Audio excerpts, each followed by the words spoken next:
time in school history. Your Fighting Tigers of LSU are back in Omaha for the College World Series. This All Eyes on Omaha coverage is presented by Our Lady of the Lake. Championship health for everybody. Tonight, it's the LSU Tigers and the Coastal Carolina Chanticleers. Brought to you by GoFlow IV Spa and Yuengling Flight. And now, live from the center of the college baseball universe, here's Hunt Palmer. Welcome in.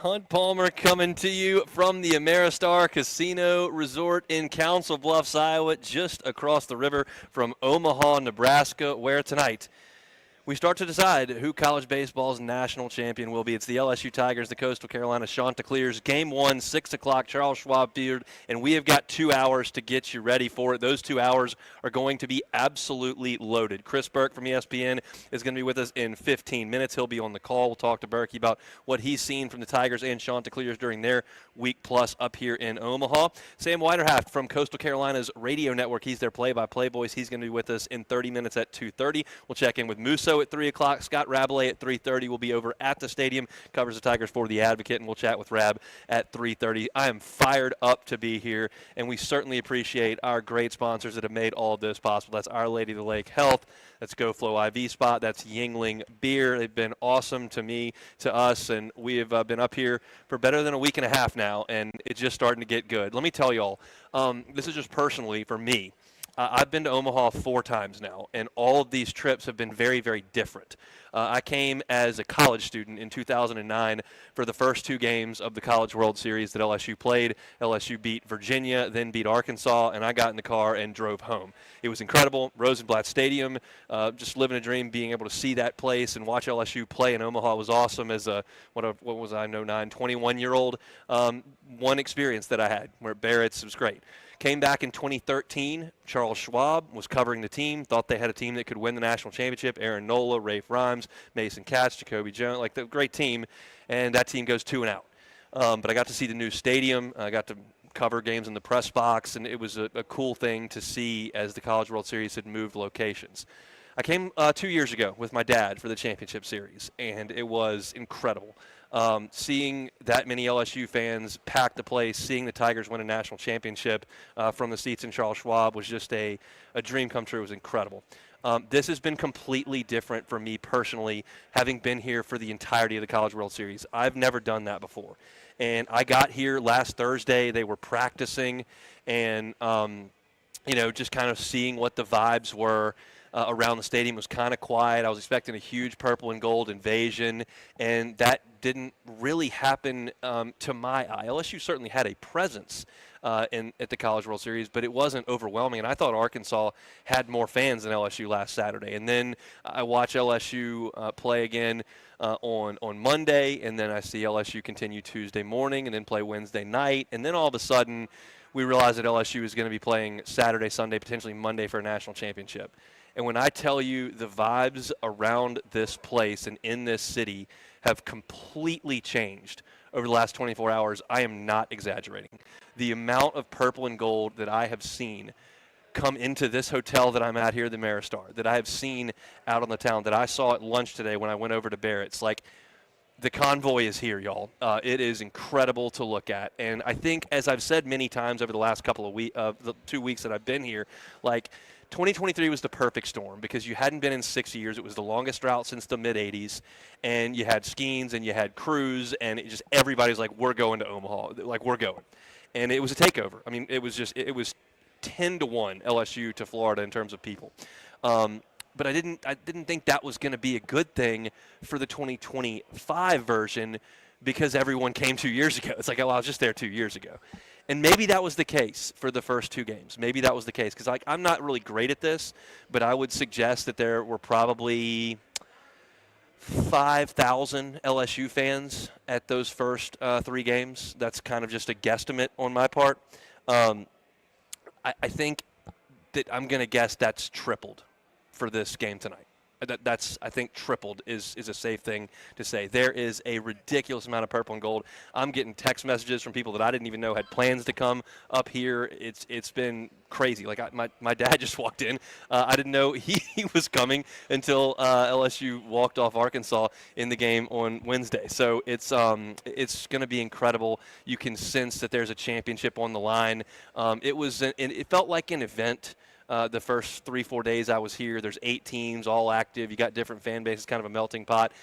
I've been to 4 college baseball national championship, college football championship games, and now been to a couple of College World Series finals.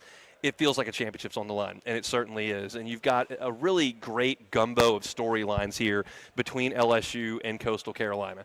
LSU is the standard in the sport. I won't hear anyone say anything differently, and Jay Johnson has certainly made sure that that's the case in his 4 years at LSU. He's now been to the College World Series twice in 4 years. That's a big, big deal. But the Tigers right now sitting there with 7 national championships.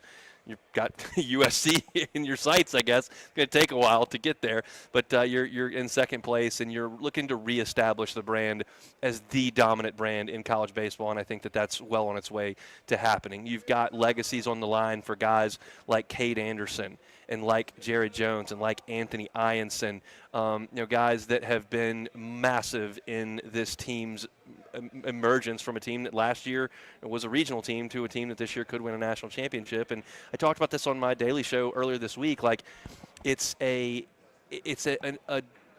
downside, if you want to call it that, to having such an incredible legacy in your program of championships that you kind of get lost in the shuffle if you don't win the whole thing.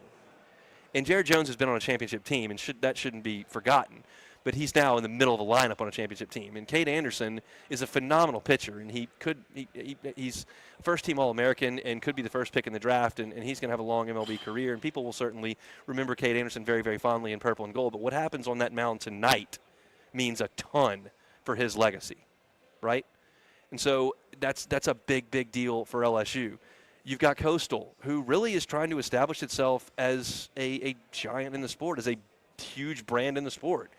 They were heaped in prior to 3 weeks ago. They were heaped in with Fresno State. Like, that's who you were going to talk. Like, oh, yeah, Fresno State and Coastal won a title. And now you're kind of trying to separate yourself and become kind of that Gonzaga-like program in college baseball where, yeah, like you can't dismiss Coastal Carolina. That's a team that has won 2 College World Series in 9 years. Like, that would be a big, big, big deal for them. And I think when you listen to their head coach talk and you listen to their players talk, and we'll talk to their play-by-play man in 30 minutes and we'll get his thoughts on it, but like, it feels like they kind of feel like everyone's counting them out. They kind of feel like there's a chip on their shoulder, even though they're a team that's won as many national championships as LSU has since 2010. So you've got them trying to accomplish that. Jay Johnson is chasing something very, very special. A friend of mine sent me a text message yesterday that I just hadn't really considered. When you want to talk about coaches who have won multiple national championships at LSU, the list, to my knowledge, and somebody please in the Bayou Ford chat or on Twitter check me on this, I believe Skip Bertman and Pat Henry, that's the list of multiple national championships at LSU. That's a pretty short list in a lot of sports. And it doesn't include lists like Kim Mulkey or Nick Saban, Paul Maneri, Sue Gunter, Yvette Girard. There have been some legendary coaches that have come through LSU, and it looks like 2 of them right now have won multiple national championships. Jay Johnson could make that list 3 in the next 48 hours, and that's a big, big deal. And so there's so much weight on this, and you just wouldn't have it any other way. This has been an incredible week and a half for me. I hope it's been an incredible week and a half for you watching at home. The drama in this event just never ceases to amaze me, and we have far more good memories than we do bad ones. And tonight we hope to add to that list. You've got the best pitcher in the country on the mound for LSU. You've got a big talent on the mound for Coastal Carolina. You've got an unbelievable setting. You're going to have a fantastic crowd, and it's going to be an interesting day in terms of the elements. I will tell those of you that are back in Baton Rouge that are listening, it is a scorcher in Omaha today, and we know scorchers. We had one in the Super Regional 2 weeks ago, but it is 100 degrees in Omaha today. The sun is baking out there, and the wind wind is blowing really, really, really hard. There was a gust at Charles Schwab Field earlier today of about 42 miles per hour, I'm told. This is a little bit different. They're far away in the Midwest, but just for perspective, the Cubs are playing at Wrigley this afternoon. I've got a friend at that game. I'm watching it in the sports book here at the Ameristar, and the wind is absolutely whipping at Wrigley today, so much so that the Cubs have had 2 Gold Glove outfielders, 2 different ones. Pete Crow Armstrong and Ian Happ have both misplayed fly balls early in this game. Now, that's at Chicago, and this is Omaha, and I realize they're not right next door to each other. But I get the sense the conditions are pretty similar. It's hot, it's sunny, and the wind is really, really blowing. So that's going to be something to pay attention to as we get ready for this game. I'm fired up to be here. I'm fired up to get in that stadium tonight, and I know most of you all are fired up to check out some baseball tonight and see if the Tigers can't run down national championship number 8. I feel great about it. I talked about it on Friday's show. I picked LSU to win this series in 2 games. Give me Anderson and Ianson against whoever you got, and that includes Flukie, and that includes Morrison. I like the purple and gold this weekend, but we'll have another hour and 45 minutes to talk about it here. I mentioned the guest at the top of the show that we'll have Scott Rabalais in an hour and 15 minutes from the stadium. Musso is going to jump aboard and give me his thoughts at 3 o'clock. I'm excited to have Sam Weiderhaft from Coastal Carolina's radio network at 2:30. And when we come back, Chris Burke from ESPN will be on the telecast tonight. It's going to give us a few minutes of his time. We certainly appreciate that. So we'll do that when we come back from the Ameristar Casino and Resort in Council Bluffs, Iowa, getting you ready for LSU and Coastal tonight in the College World Series final. We'll come back with more next. Men, if you're on testosterone replacement therapy and your doctor prescribes you to give... Hey, Hunt.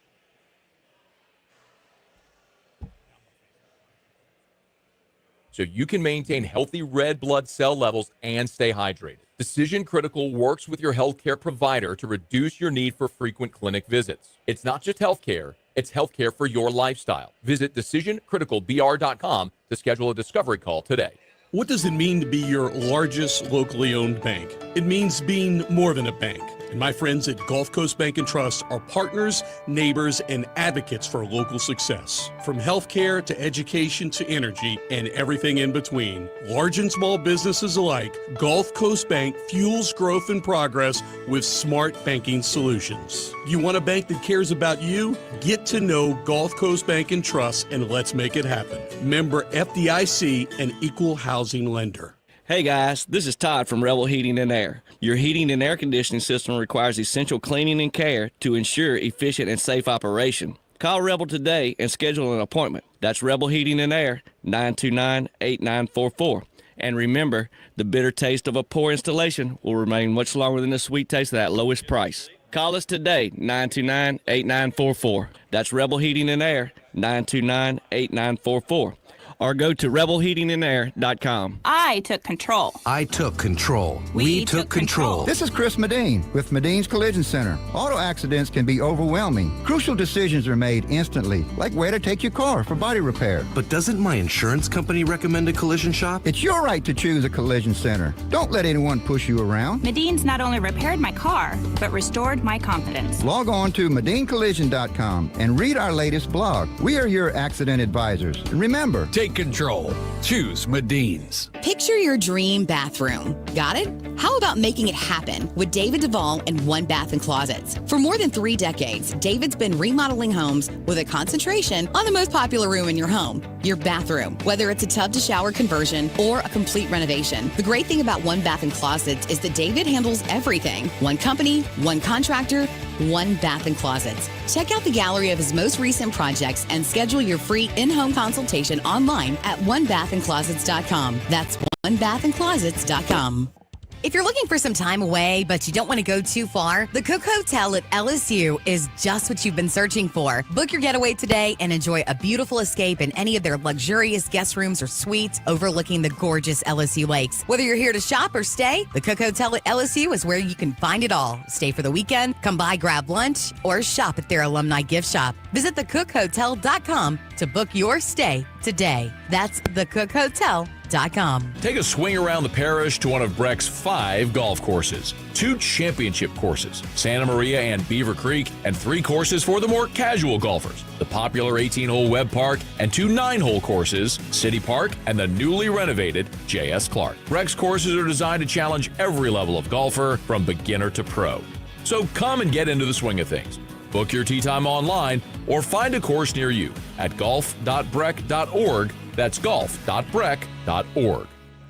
ALS is a progressive and neurodegenerative disease, and we need your help to find a cure. The mission of the ALS Association, Louisiana-Mississippi chapter, is to discover treatments and a cure for ALS, and to serve, advocate for, and empower people affected by ALS to live their lives to the fullest. Whether you are newly diagnosed, a military veteran, a caregiver, or someone looking to learn more about how to navigate living with ALS, they can help.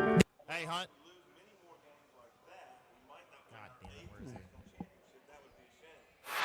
This All Eyes on Omaha special pregame show with Hunt Palmer is powered by Our Lady of the Lake.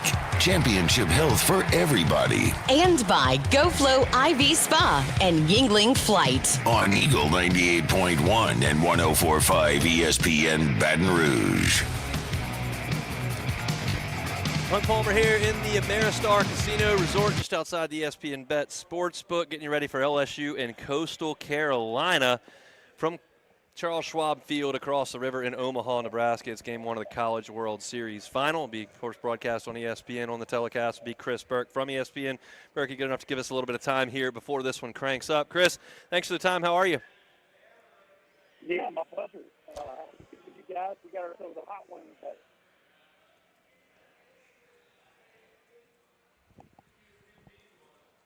I think we've got a little bit of a technical issue with Chris. Back, if you want to hang up there and give him a call back and see if we can't get a little bit of better signal there with Berkey. But yeah, he did. He suggested there's it's a hot one. It is really hot. That's something that is going to be potentially a factor in this one. I know the game is at 6 o'clock, but it's still going to be real toasty in that stadium at 6 o'clock tonight. We'll see how the wind affects things as well, but it's going to be a really festive environment in there. And I'm looking at the lobby of this hotel, and there are still purple and gold suitcases that are flooding into the Ameristar, and I'm sure they're headed just across the river here very shortly. I'm thinking 18,000 LSU fans have made the voyage up here over the last 48 hours to get this thing rolling. So it's going to be awesome inside Charles Schwab. I want to get Burke's thoughts on this pitching matchup, because it's two big talents that potentially could be first-round picks, one this year and one next year. So I think we've got better connection here with Chris. Do we got you now, bud?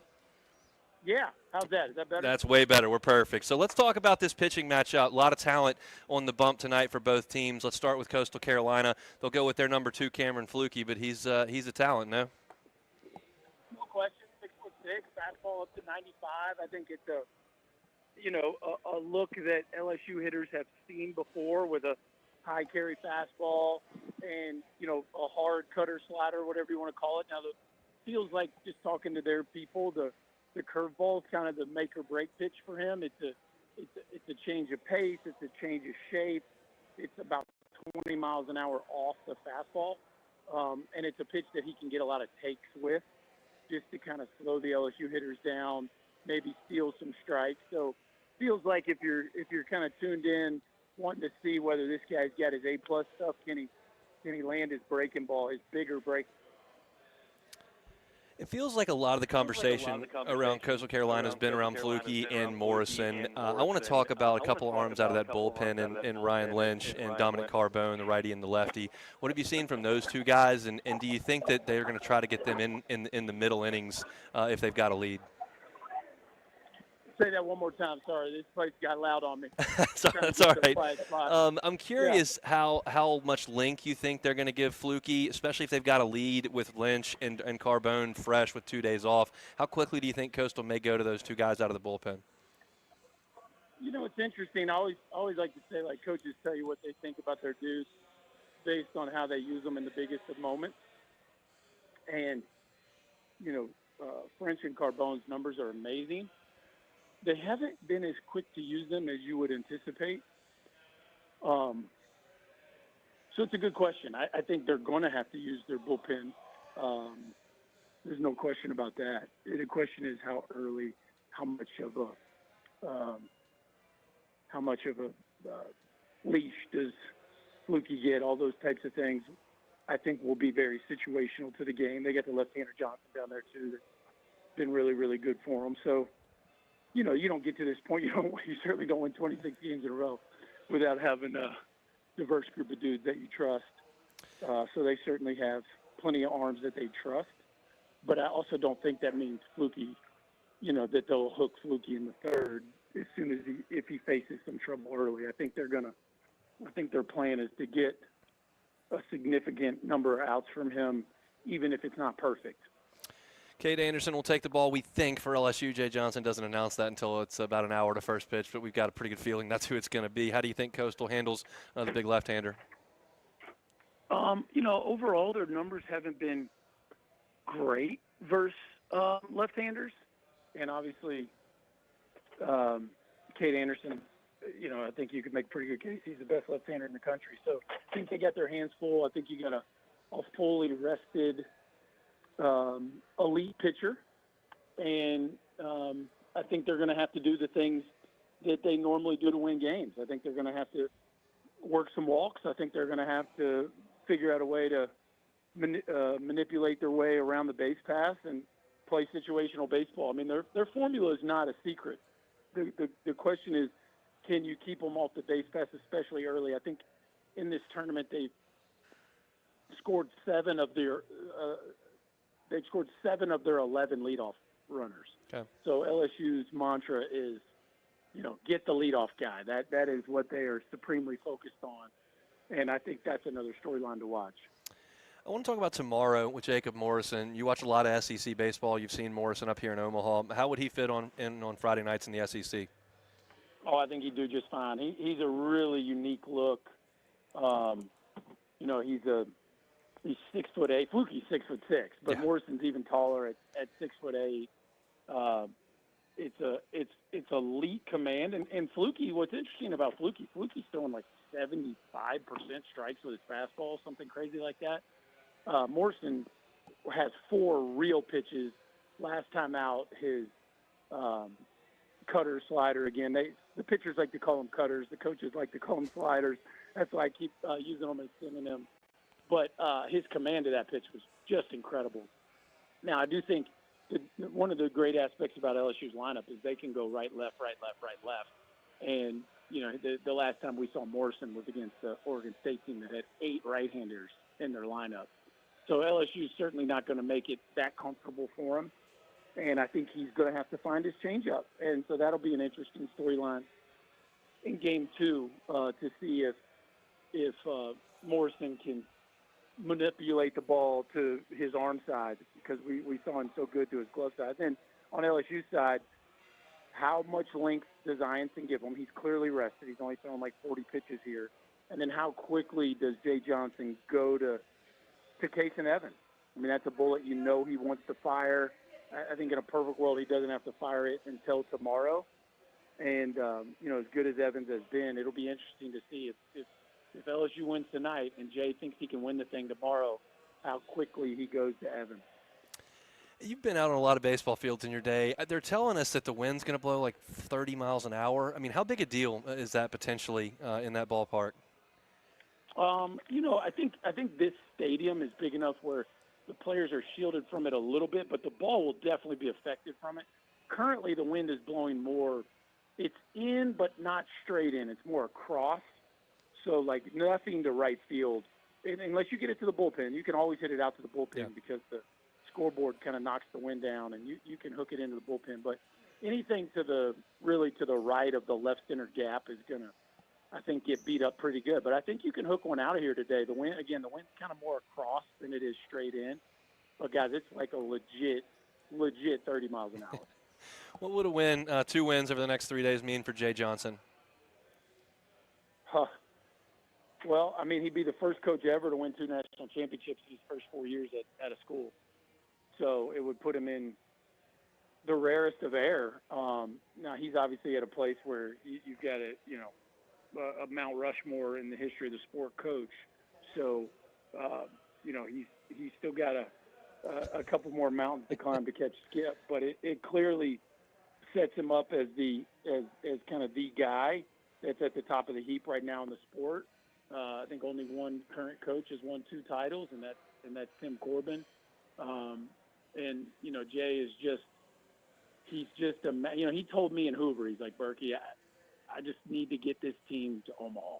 Like, this team is built to win in Omaha. And it was because he's got the two aces, because he knows about the off days, because his offense isn't so much home run reliant.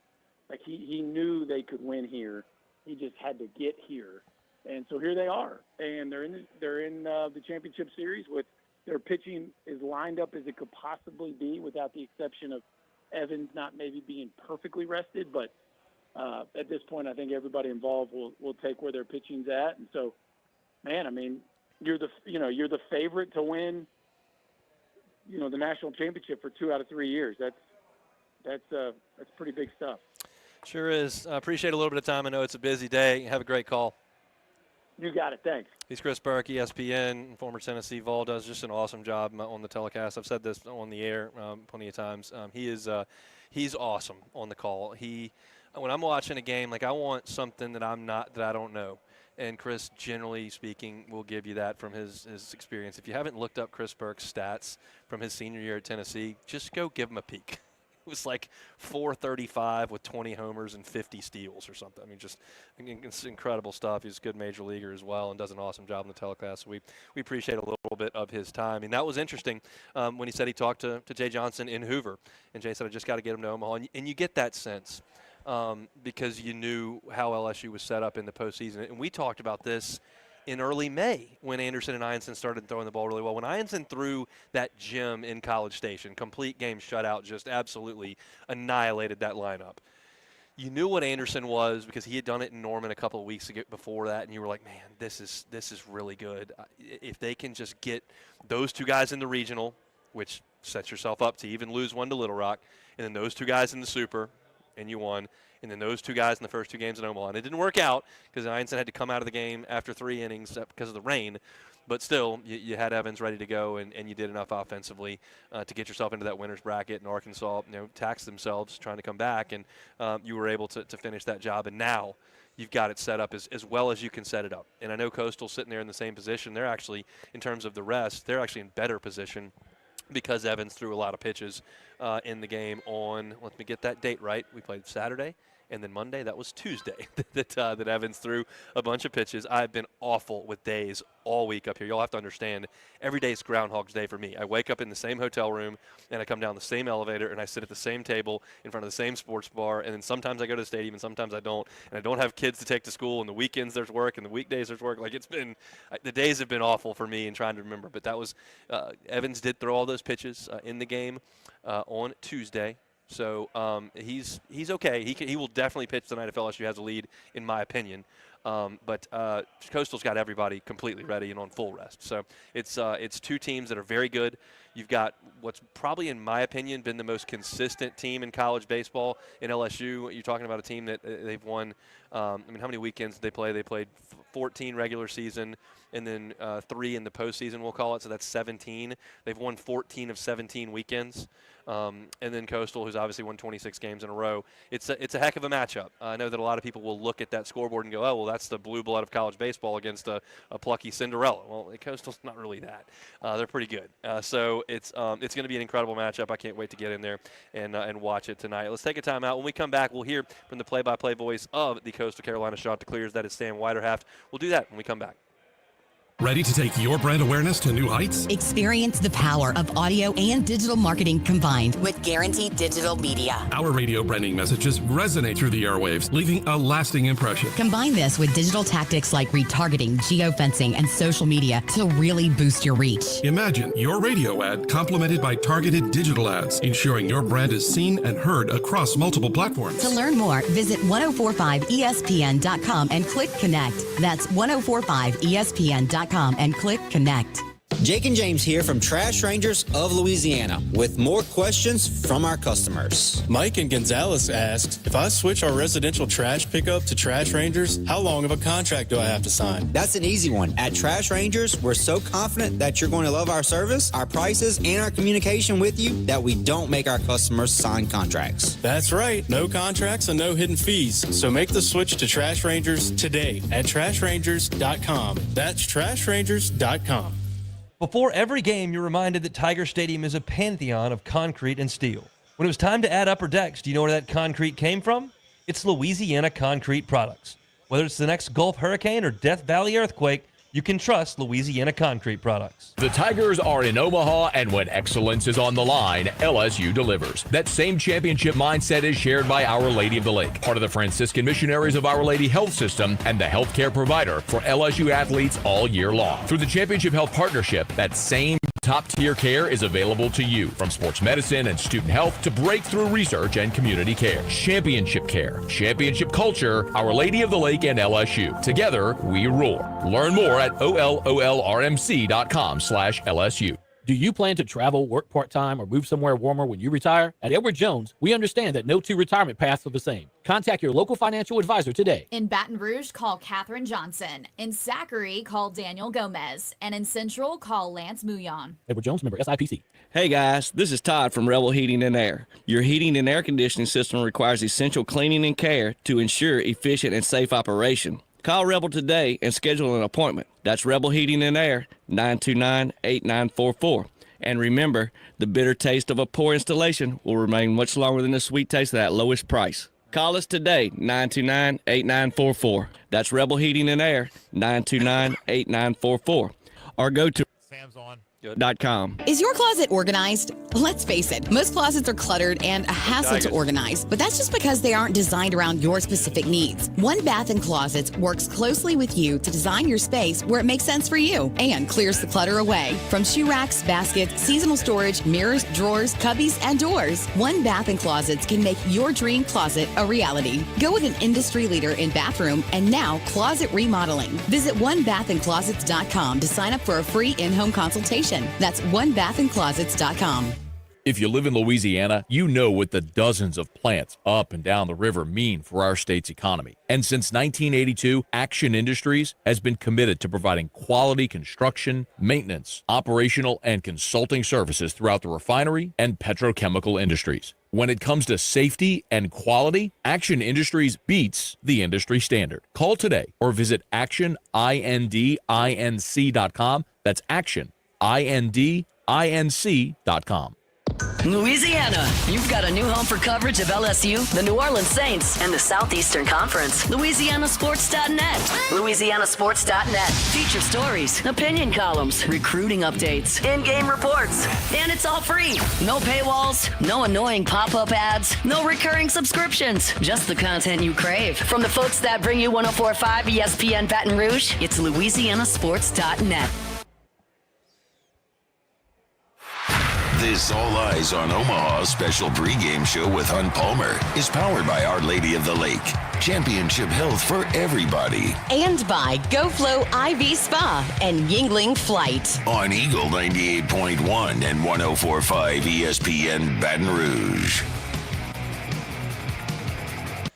We are at the Ameristar Casino and Resort right here in Council Bluffs, Iowa, just across the river from Charles Schwab Stadium in Omaha. Tigers and Chanticleers tonight, just till after 6 o'clock. We'll play Game 1 of the National Championship Series. The voice of the Coastal Carolina Chanticleers is Sam Weiderhaft. Good enough to give us a little bit of time here on this important day. Sam, we appreciate the time. How are you? I'm good, guys. The excitement is definitely building for this one. I'm just outside of our fan get-together down here in Omaha, a few blocks away from Charles Schwab Field, and it seems like the only safe haven that our fans can go to with all the LSU fans around. But I mean, look, there's certainly an energy about this game and this series, and I think it's going to be a fun weekend. Yeah, I opened my show today. I've been here obviously since this thing cranked up, and I sense a difference in the last 24 hours. Are you feeling the same thing? Yeah, I think so. Both teams had the same amount of off days, and kind of got some time to recuperate and get back together. And, we've since then we've learned about both teams and their stories of how they got here and just how remarkable both seasons have been. So, yeah, I think the energy has certainly taken a shift. I think more people have come in for this weekend series after maybe not making the midweek games. So you got more people here. And, there's just a lot of excitement about what this weekend could bring. Can you peel back the curtain a little bit on the mentality that this Coastal Carolina team has right now? Is there a chip on their shoulder? Is it a David and Goliath thing? What is it, a supreme confidence because of the win streak? I mean, what is the vibe right now? Yeah, it's just an utter confidence with their routine, with their culture, just the way they go about things. I mean, you ask anybody around this Coastal program, and this is exactly where they expected to be, playing for a national title. the 26-game win streak. I mean, we haven't lost a game in 2 months, and it's just been, remarkable to see on the field what they've been able to accomplish. But there is a lot of confidence with this team and this group, and, that the players know they're good. The coaching staff knows that, their way is definitely working with this team, and they've set the right culture. So there's not really a chip on the shoulder. I think that, when we were placed at the 13 national seed before this tournament began, I think that, there were some people that disagreed with that, but this team just took it on right ahead and kept on moving and are just out to just prove a lot of people wrong. We know about the pitching, and I certainly want to talk about it, but I'm more curious about the offense. What's the identity of Coastal's offense? Identity is simple. It's obsessed with getting on base. It's not a power-heavy club, which historically Coastal Carolina has been one of those top power-hitting teams. Back in 2016, we led the entire country in home runs. This has been a different vibe. It's just been about bunting, moving runners over, getting hit by pitch, which we've set a new Division I record in that category. So that has certainly been a big part of our game. And then just spraying base hits all across the outfield. That's something this team has done really well up here in this Men's College World Series. And the timely hitting has certainly been huge down the stretch, but it's just really any way to get on base and working long at-bats and making sure that you're making that pitcher throw strikes, which is something that we've done really well here in the College World Series in Omaha. All right, well, let's switch over to the pitching here. I think a lot of LSU fans just assumed that Morrison would get the ball in Game 1. Makes a lot of sense to get him on full rest because both these games count the same on Saturday and Sunday. So tell us about Cameron Flukie. Yeah, Flukie is a stud, and I think somebody that next year you could see go in the first round with the kind of stuff that he has. Upper 90s fastball, his velocity has really ticked up here in his sophomore year. And he pairs that with a pretty devastating curveball, mid-70s that has a lot of vertical break that he's able to throw for strikes. So I think if Flukie is on it tonight and he can find his own, it's going to be huge, and it's certainly going to give Coastal a chance. He came out of the bullpen for the first time this season in the first game of the College World Series against Arizona, which was kind of a different pitching strategy than what we've seen. We went Eichhoff first, and then Flukie came out for 4 innings out of the bullpen and was really good besides the 6th inning where he hit 3 batters. So I think if Flukie can find the zone with those 2 big pitches, that upper 90s fastball and the curveball, it's going to be a good outing for him. I absolutely loved the idea to go with number 2 and 3 in back-to-back outings there and hold Morrison for Oregon State. I praised Coastal for that on my daily show back on Monday. I thought it was really, really well thought out, and they obviously executed it great, and it's got them in this great position. I'm curious, with the bullpen completely rested and 2 days off and how good it has been, how long a leash do you think Flukie has, and who are a couple of guys that we could see in the middle to late innings if Coastal's got a lead? Yeah, I think it's going to be really interesting to see how long they give him, because if Flukie shows any signs of struggle, I mean, you're right, our bullpen is pretty loaded with a lot of guys that can throw some big innings. I think the X factor, and I've been telling people this weekend, the X factor for Coastal Carolina this weekend is going to be Luke Jones. He was our midweek starter this year, a guy that was able to go in and beat Clemson twice at Clemson and home against Clemson. Freshman pitcher, has really good stuff, that hasn't pitched in a long time because we haven't needed him. We haven't needed him to throw those high leverage, long innings in these games. I don't believe he's made a single appearance here at the NCAA tournament. So I think a guy like him could be huge.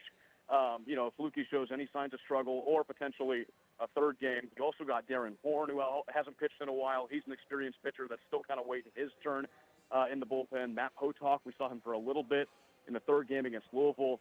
And then I think you'll see Dominic Carbone quite a bit to try and come out and save these games for Coastal, along with Ryan Lynch, who have just been a deadly pair out of the bullpen. But a lot of arms to choose from, a lot of talent, and it's produced some really good results on the field.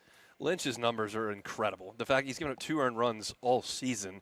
What kind of pitcher is he when he's got to go, in which it appears he usually does? Yeah, he's just dominant. Just goes in with a bulldog mentality, and he's kind of a goofy guy in practice, but when he enters that game, it just completely switches. And his pitches, the profiles have just really improved here in his second season with Coastal after kind of struggling a little bit last year. He did get hurt, didn't get to pitch as much as he wanted to. They used him as a starting pitcher last year, and now out of the bullpen, he's become one of the premier stoppers in the entire country with a slider that just almost seems unhittable. So I'm excited to see him here this weekend. He had a really good outing in the second game against Oregon State and was able to get the job done there and have Coastal move on to a third game. So, yeah, Lynch is a guy that you definitely want to have in your corner, that's for sure.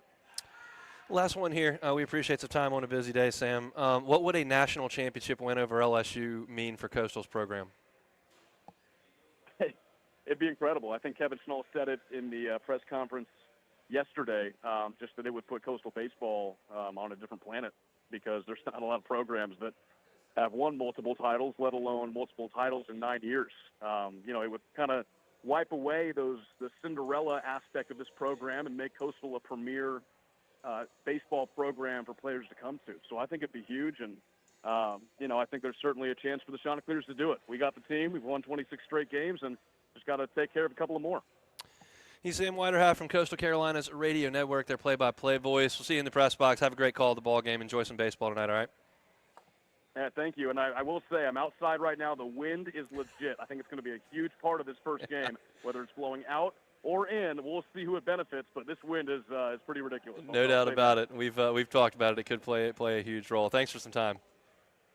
Absolutely. You guys have a good one. We sure will. He's Sam Weiderhaft from Coastal Carolina's radio network. I talked about it at the top of the show. I think there are some of you that may be just jumping in a little bit later, just realized we were on.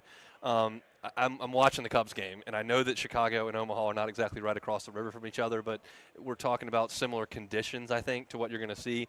And the Cubs have had 2 Gold Glove outfielders miss play balls in the outfield. This is something that I'm certain – well, I always try not to say that because I'm not certain. I would be certain if I actually saw it happen. I'm confident that the coaching staffs are going to tell the players this, but if you hit the ball in the air, especially if it's like an infield pop-up that's really high, you better be hightailing it to first base. You might be standing on second base. If the wind's blowing 35 miles an hour and you've got college infielders trying to call each other off in the biggest stadium they've ever played in and the loudest stadium they've ever played in, there can be errors that are made or balls that are miscommunicated on or not caught or lost in the sun. If that wind's blowing 30 miles an hour, which now we've had 2 guests come on, Chris Burke and Sam Weiderhaft, both from downtown Omaha. I think Burke's at the stadium and Sam is right there at the team hotel, which is close to the stadium. They both unsolicited, talked about some of that stuff. So this is a big deal in the game tonight, how much the wind is blowing. It's hot. That may affect the pitchers. We know that Cade worked 7 innings in a scorcher of a super regional setting last week, 2 weeks ago, I guess it was, in Baton Rouge. So the weather is a factor. It's not always a factor, but it is. And we talked about the rain that came in LSU's game on Monday. We talked about 1998 when LSU bashed their way through a couple of games, and then the wind turned and they couldn't hit home runs, and it was 60 degrees. Sometimes weird stuff happens. You come here 20 times in 40 years, you can recall some instances where things have happened. And I think the weather is a factor tonight. Until it isn't. So I think that's something that we've got to talk about. So I'm glad we have, and appreciate Sam for giving us a little bit of time here. I agree with him that there's so much on the line for Coastal here. I think that you legitimize yourself by reaching the final a second time. I believe that. But winning a second one, that puts you – I wrote this in my preview for LouisianaSports.net. When you talk about teams that have won 2 national championships in this quarter century, so the first quarter century of the 2020s, you're talking about Oregon State, LSU, Texas, Vanderbilt, it's a short list. I want to say, Arizona's only 1, Florida's only 1, Tennessee's only 1, UCLA's only 1. So I think that's close to the list. I might be South Carolina. There's 1. There aren't a lot that have won 2 in 25 years, and Coastal to join that group would be a big deal. So we got one more segment to go in this hour. Musso is going to catch up with us here in 15 minutes. Scott Rabalais from the stadium at 3:30. It's a special edition of the Hunt Palmer Show. We're right here at the Ameristar Casino and Hotel in Council Bluffs. Getting you ready for LSU and Coastal. We'll come back with more after this. Go local and go free with Go Free Checking from Neighbors Federal Credit Union. No monthly maintenance fees, no balance requirements, and no strings attached. Just the safety and security that comes with Baton Rouge's largest credit union. And with direct deposit set up through NFCU's Early Payday program, you can get access to your funds up to 3 days early. Come by one of our 11 area branches or apply online at neighborsfcu.org. Go free with Go Free Checking from Neighbors Federal Credit Union. Insured by NCUA. No 2 people learn the exact same way. So how did Babbel become the award-winning language learning app? We thought of you, all of you. Take Sierra. As a visual learner, she uses Babbel's wordplay videos. Today I'll share a quick lesson on shopping in French. Merci beaucoup. Keith is a be in the room with real people kind of learner. So he loves the live online classes with our language experts. Okay, class. ¿Vos está pronto? Estamos prontos. However you learn, Babbel makes it easy. Try Babbel for free at Babbel.com. Babbel.com. Prescriptions require an online consultation with a healthcare provider who will determine if appropriate. Restrictions apply. See website for details and important safety information. Subscription required. Price varies based on product and subscription plan. Hi, I'm Dr. Peter Stahl, board-certified urologist and Senior Vice President of Men's Sexual Health at HIMSS. I've helped many guys with ED in my 12 years of practice. But now you can get world-class care for ED 100% online by going to HIMSS.com. So what are you waiting for? To start your free online visit and find ED treatment at up to 95% off brand name prices, go to HIMSS.com/joy. WCK Foundation Repair, locally owned and operated, has been in business over 25 years. Engineers agree WCK uses the best repair method for Louisiana's unique soil conditions. Rely on WCK to provide a solid standard with friendly local professionals. Interest-free financing available. WCK Foundation Repair. WCK Foundation Repair. WCK, a leader among peers. WCK.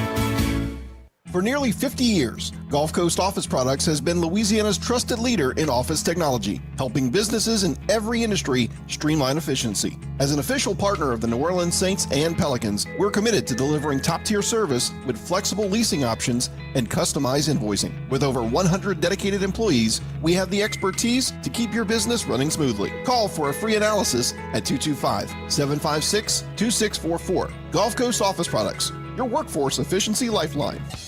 Does your child get red eyes, itchy skin, or rashes after swimming? At Intech America, our copper ionization system keeps your pool clean and safe without harsh chemicals. It's gentle on skin, easy to maintain, and trusted by families for over 45 years. Because your kids deserve a pool that loves them back. Learn more at intech-america.com today. That's INTEC-america.com. Make the jump to peace of mind. Why call two men in a truck? If you're like most people, you're moving and you work hard. You've got lots of stuff and no time to move it. You need pros, trained, professional moving experts to do the heavy lifting for you. A team who will work hard and get the job done right. Out here, right back? People who care about your things as much as you do. Time is up. What? We're not a hard out here, right? I don't believe it is. No, I guess not. I still want to keep it on schedule, but I don't think it's against the hard out. Okay, I mean, you still want me to count you down, or? Yeah, just give me like one. Okay. And interior shutter headquarters of the Gulf South. That's right. For nearly 20 years, we have provided you with a lifetime guarantee. Relief from the heat, cold, storms, and sun. So go where thousands have gone to upgrade the exterior and the interior of their homes. ReliefWindows.com. That's ReliefWindows.com.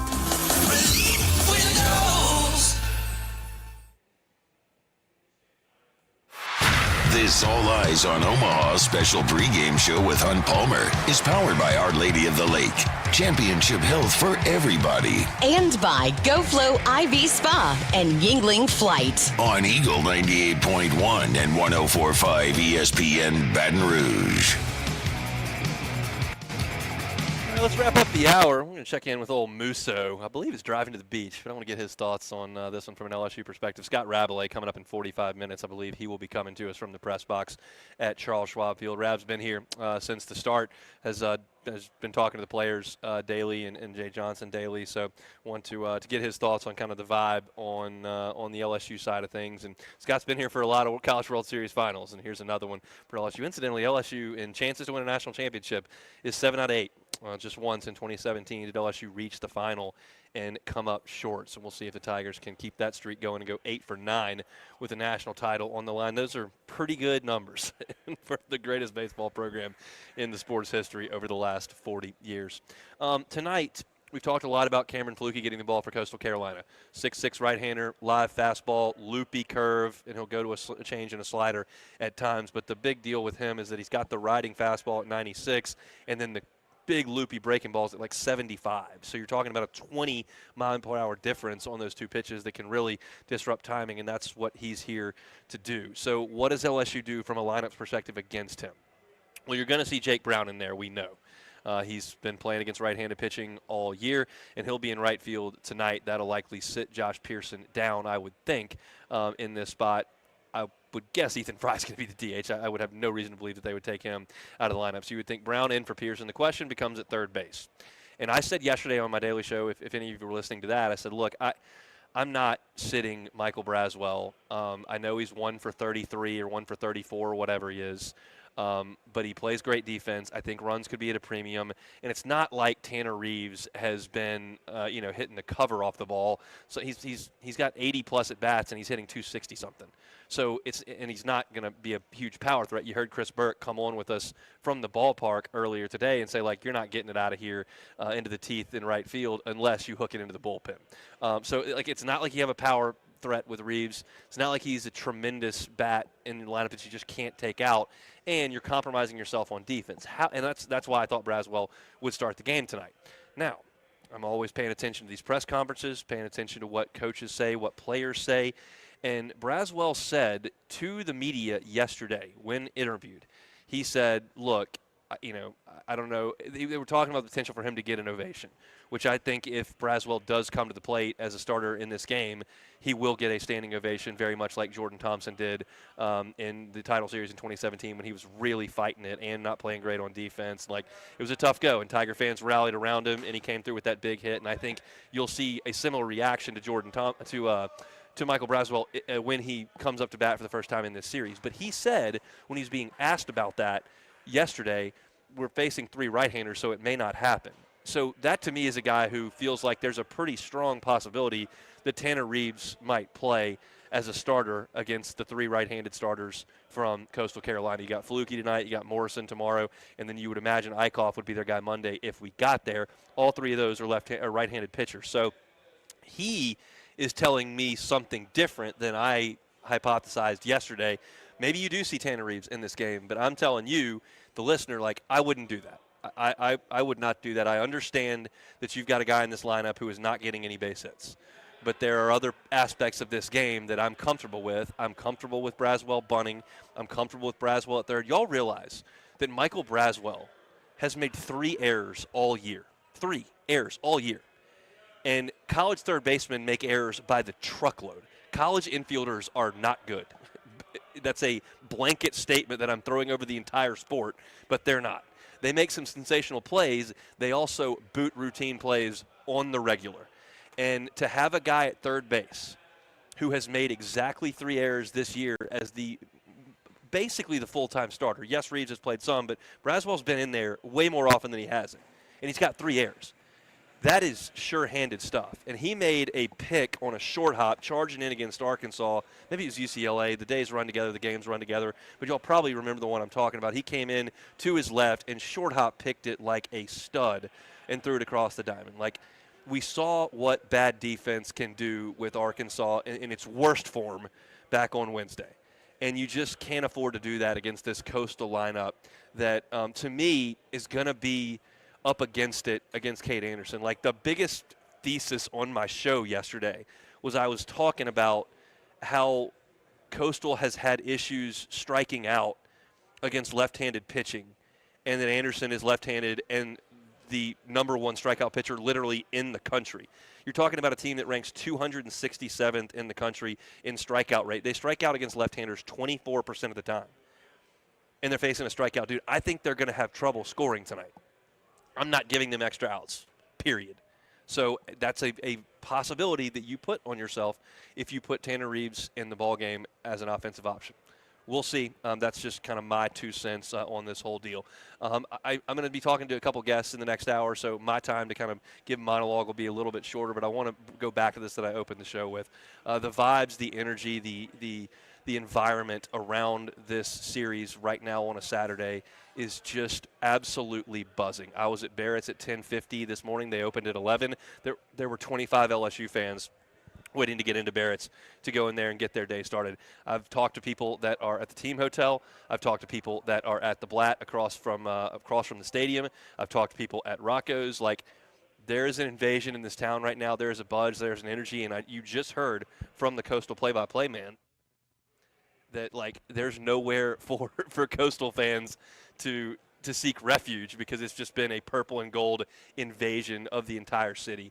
I cannot wait to see that stadium painted purple and gold when we get in there tonight for a 6 o'clock first pitch. It looked like that 2 years ago when LSU played Florida. Florida had its little pocket of fans, and the whole rest of the ballpark was purple and gold. I'm anticipating seeing something very similar to that today. I was a little let down by the LSU turnout early in the week, and I'll be honest, like that's probably on me because I've never seen it before. Like I came for the championship series 2 years ago, and I've never stayed the whole time. I wasn't aware of how things built over time, and there are a lot of LSU fans. No other program in the country does this. There were a lot of LSU fans that just bought their plane tickets for the championship series. Like, who does that? You're just assuming you're going to be in the top two, but they got to use those tickets, and it's going to be real special in that ballpark tonight. You got the best pitcher in the country on your side of things. And, look, when LSU is behind Cade Anderson, they're 15-2. I feel good about tonight. I feel good about this series. I told you on Friday that I like LSU in 2. Those are just my feelings on this thing as a whole. But Coastal's good. I certainly recognize that. We got 1 hour to go on a special pregame edition. Shout out to the folks over at Our Lady of the Lake. Shout out to Go Flow IV Spa. And a big shout out to Yuengling Beer. We're back with Musso next.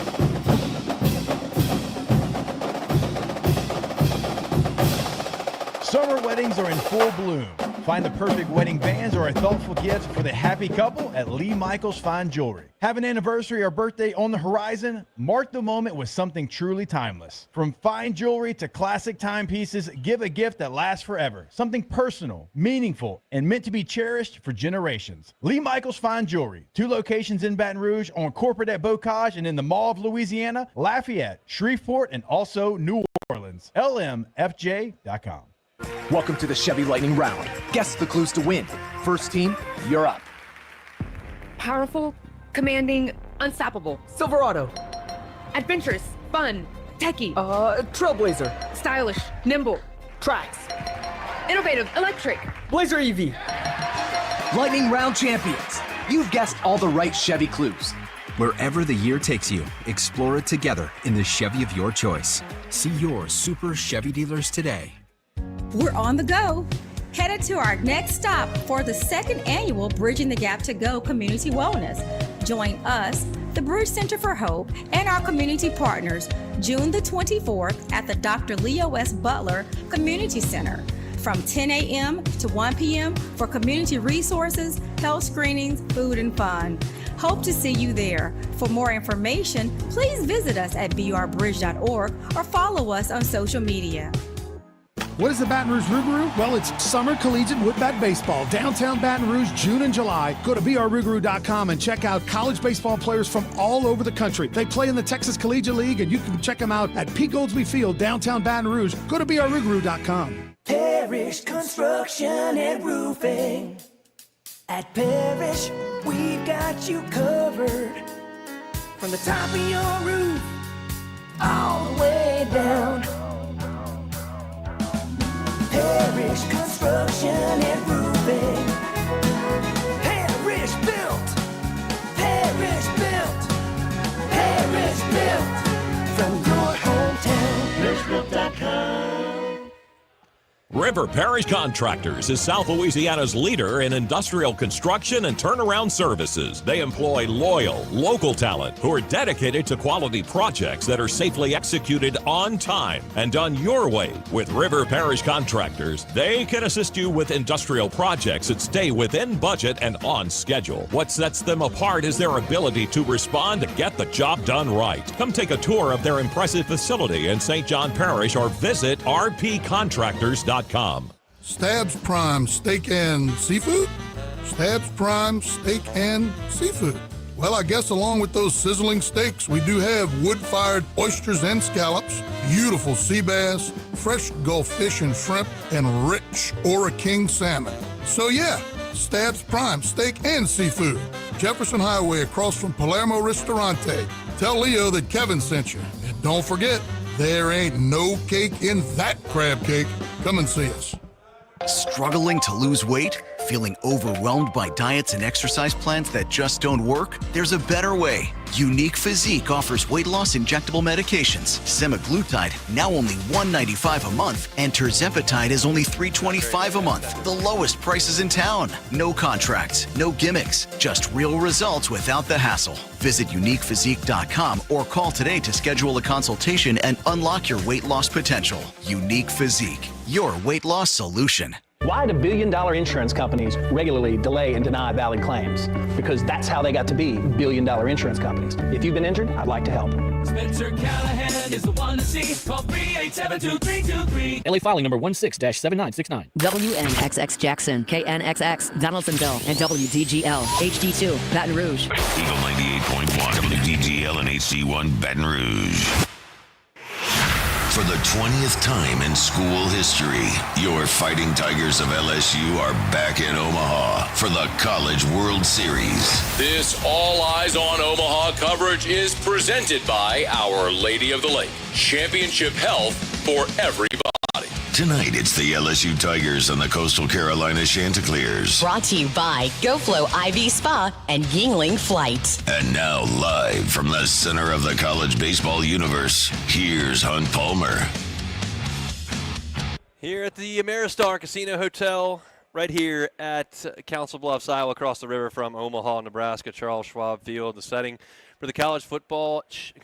I've done that twice in this show. Let's not. I'm not talking about football for a little bit. We got some more baseball to finish here, and we're going to do it across the river there at the College World Series. Matt Muso at the box, good enough to give us a little bit of time en route to the beach, where I'm confident there will be some baseball being watched and perhaps some beverages being had. Muso, is that on the docket for this evening? That is absolutely on the docket, Hunt. I mean, look, LSU plays for a natty in 3 hours. We're going to get there in about an hour, unpack, pop open a cold one, watch Kate Anderson give us 7, and hopefully LSU takes a 1-0 lead here. How comfortable are you with Kate Anderson giving you 7 tonight? I feel really good about it, man. I like Coastal Carolina's team an awful lot. I like their offense an awful lot. But the one thing I keep going back to with them is it's a West Coast style offense. They're going to hit singles. They're not going to slug. They'll hit their singles. They'll take their walks. They'll definitely get hit by pitches. And those are two categories that LSU's been pretty darn good at in the postseason, is not hitting guys and not walking guys. And Coastal I don't want to say they totally rely, but they rely a little bit on some help. Just look at some of the games they've had in Omaha already. I mean, Louisville gave up 1 hit. Oregon State gave up 1 hit and gave up 3 runs. Louisville gave up 6 in the first. There were 4 walks in that inning. Kate Anderson's been pretty good at limiting that. It's hard to string 3 singles off of him. I feel good about it. And the other thing, too, which I'm sure we'll get into, they punch out a lot. 25% of their at-bats so far in the season, and, well, he's the nation's leader in strikeouts. So I'm comfortable with Anderson tonight. I am too. The question then becomes, okay, what do you do if you've got a tight lead late and you realize that Evans was extended in that game, in the restart of that game on Tuesday? Cowan threw a lot on Wednesday. Shores has thrown in every game. Like, where are you with the relief guys if LSU has a lead? I'm going Evans first, just because Shores has had the 3 outings, and they've been high. I think it's 56 pitches he's thrown total in the 3 outings. They have been high leverage pitches. Yeah. From Chase Shores. I mean, any spot they needed to get out of, man, that's who they've gone to. I like that Evans, he extended, but it wasn't super high leverage for the majority of it. He's had 3 days off now. So, man, if I'm in a 1, 2-run, 3-run ball game after Anderson exits, I'm going to Case Evans and hoping he can get you kind of the rest of the way home. Let's hope. That would be huge if you could get through it with 2 guys, with Ianson ready to go tomorrow. How important is this game for LSU, considering that Morrison is waiting? And do you feel like it's the same with Coastal because Ionson's there too? I think it's incredibly important for LSU, but I think, yes, it is the same for Coastal. Not necessarily with the pitchers, just, man, winning game 1 is so important, winning the national championship. I mean, that carries the most importance. But, I hesitate to say pitch off because Cameron Fluke's been really good. And he started plenty of game 1s for them this season. And Morrison, I mean, they've kind of flip-flopped those two. But, yeah, I mean, that's the Sun Belt pitcher of the year. That's a guy with a filthy cutter and a fastball in the mid-90s. And that's their best chance to win, I think to win it is to get to Sunday, have him beat Ianson, and he would take your chances with Riley Eichhoff going next. The other thing is, too, Hunt, is, man, even with it being more with Eichhoff, that guy concerns me a little bit. The sinker slider, I mean, that's a combo that can give LSU a lot of problems. He's got elite command. He's only worked 11 all year.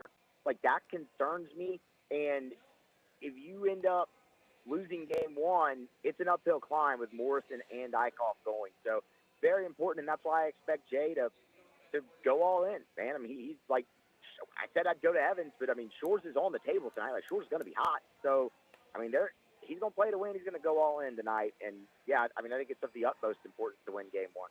Team who wins it normally wins game one. Yeah. Where are you with Reeves and Braswell against three right-handed starters for Coastal? Yeah,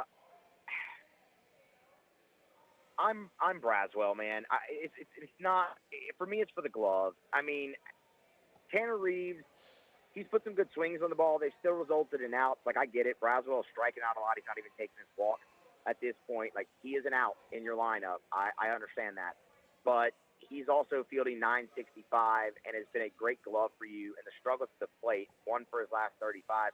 Haven't moved over into the field. And with a team like Coastal, who's going to put the ball in play plenty, who is going to put pressure on the defense, I want the glove. And if there's ever a spot in the game where you need a bat, you can always pinch hit for him, like you did in the bottom of the ninth inning on Wednesday. And then you have plenty of options to where it's not just Reeves. I mean, you can go John Pearson like they did, maybe Kate Arambidi, Ashton Larson. So I'm Braswell pretty much all the way there, just because I want the glove. And, man, look, you're playing for a national championship. He has started the majority of your games at third base and hasn't hit a lick all year, and you're playing for a national championship, right? So it's not like it's hurt you, and I want the glove.